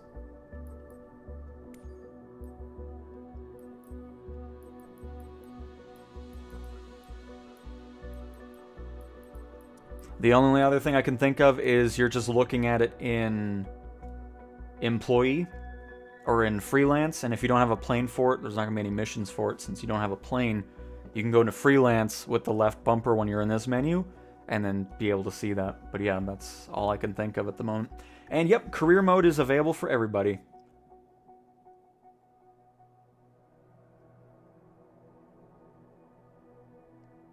But alright, that's it for today. We're going to be back again live tomorrow to fly with everybody, with Standard Edition going to be out by the time we stream tomorrow, and it'll be an absolute blast. So hopefully you guys enjoyed another stream, and I will talk to you guys next time. Goodbye!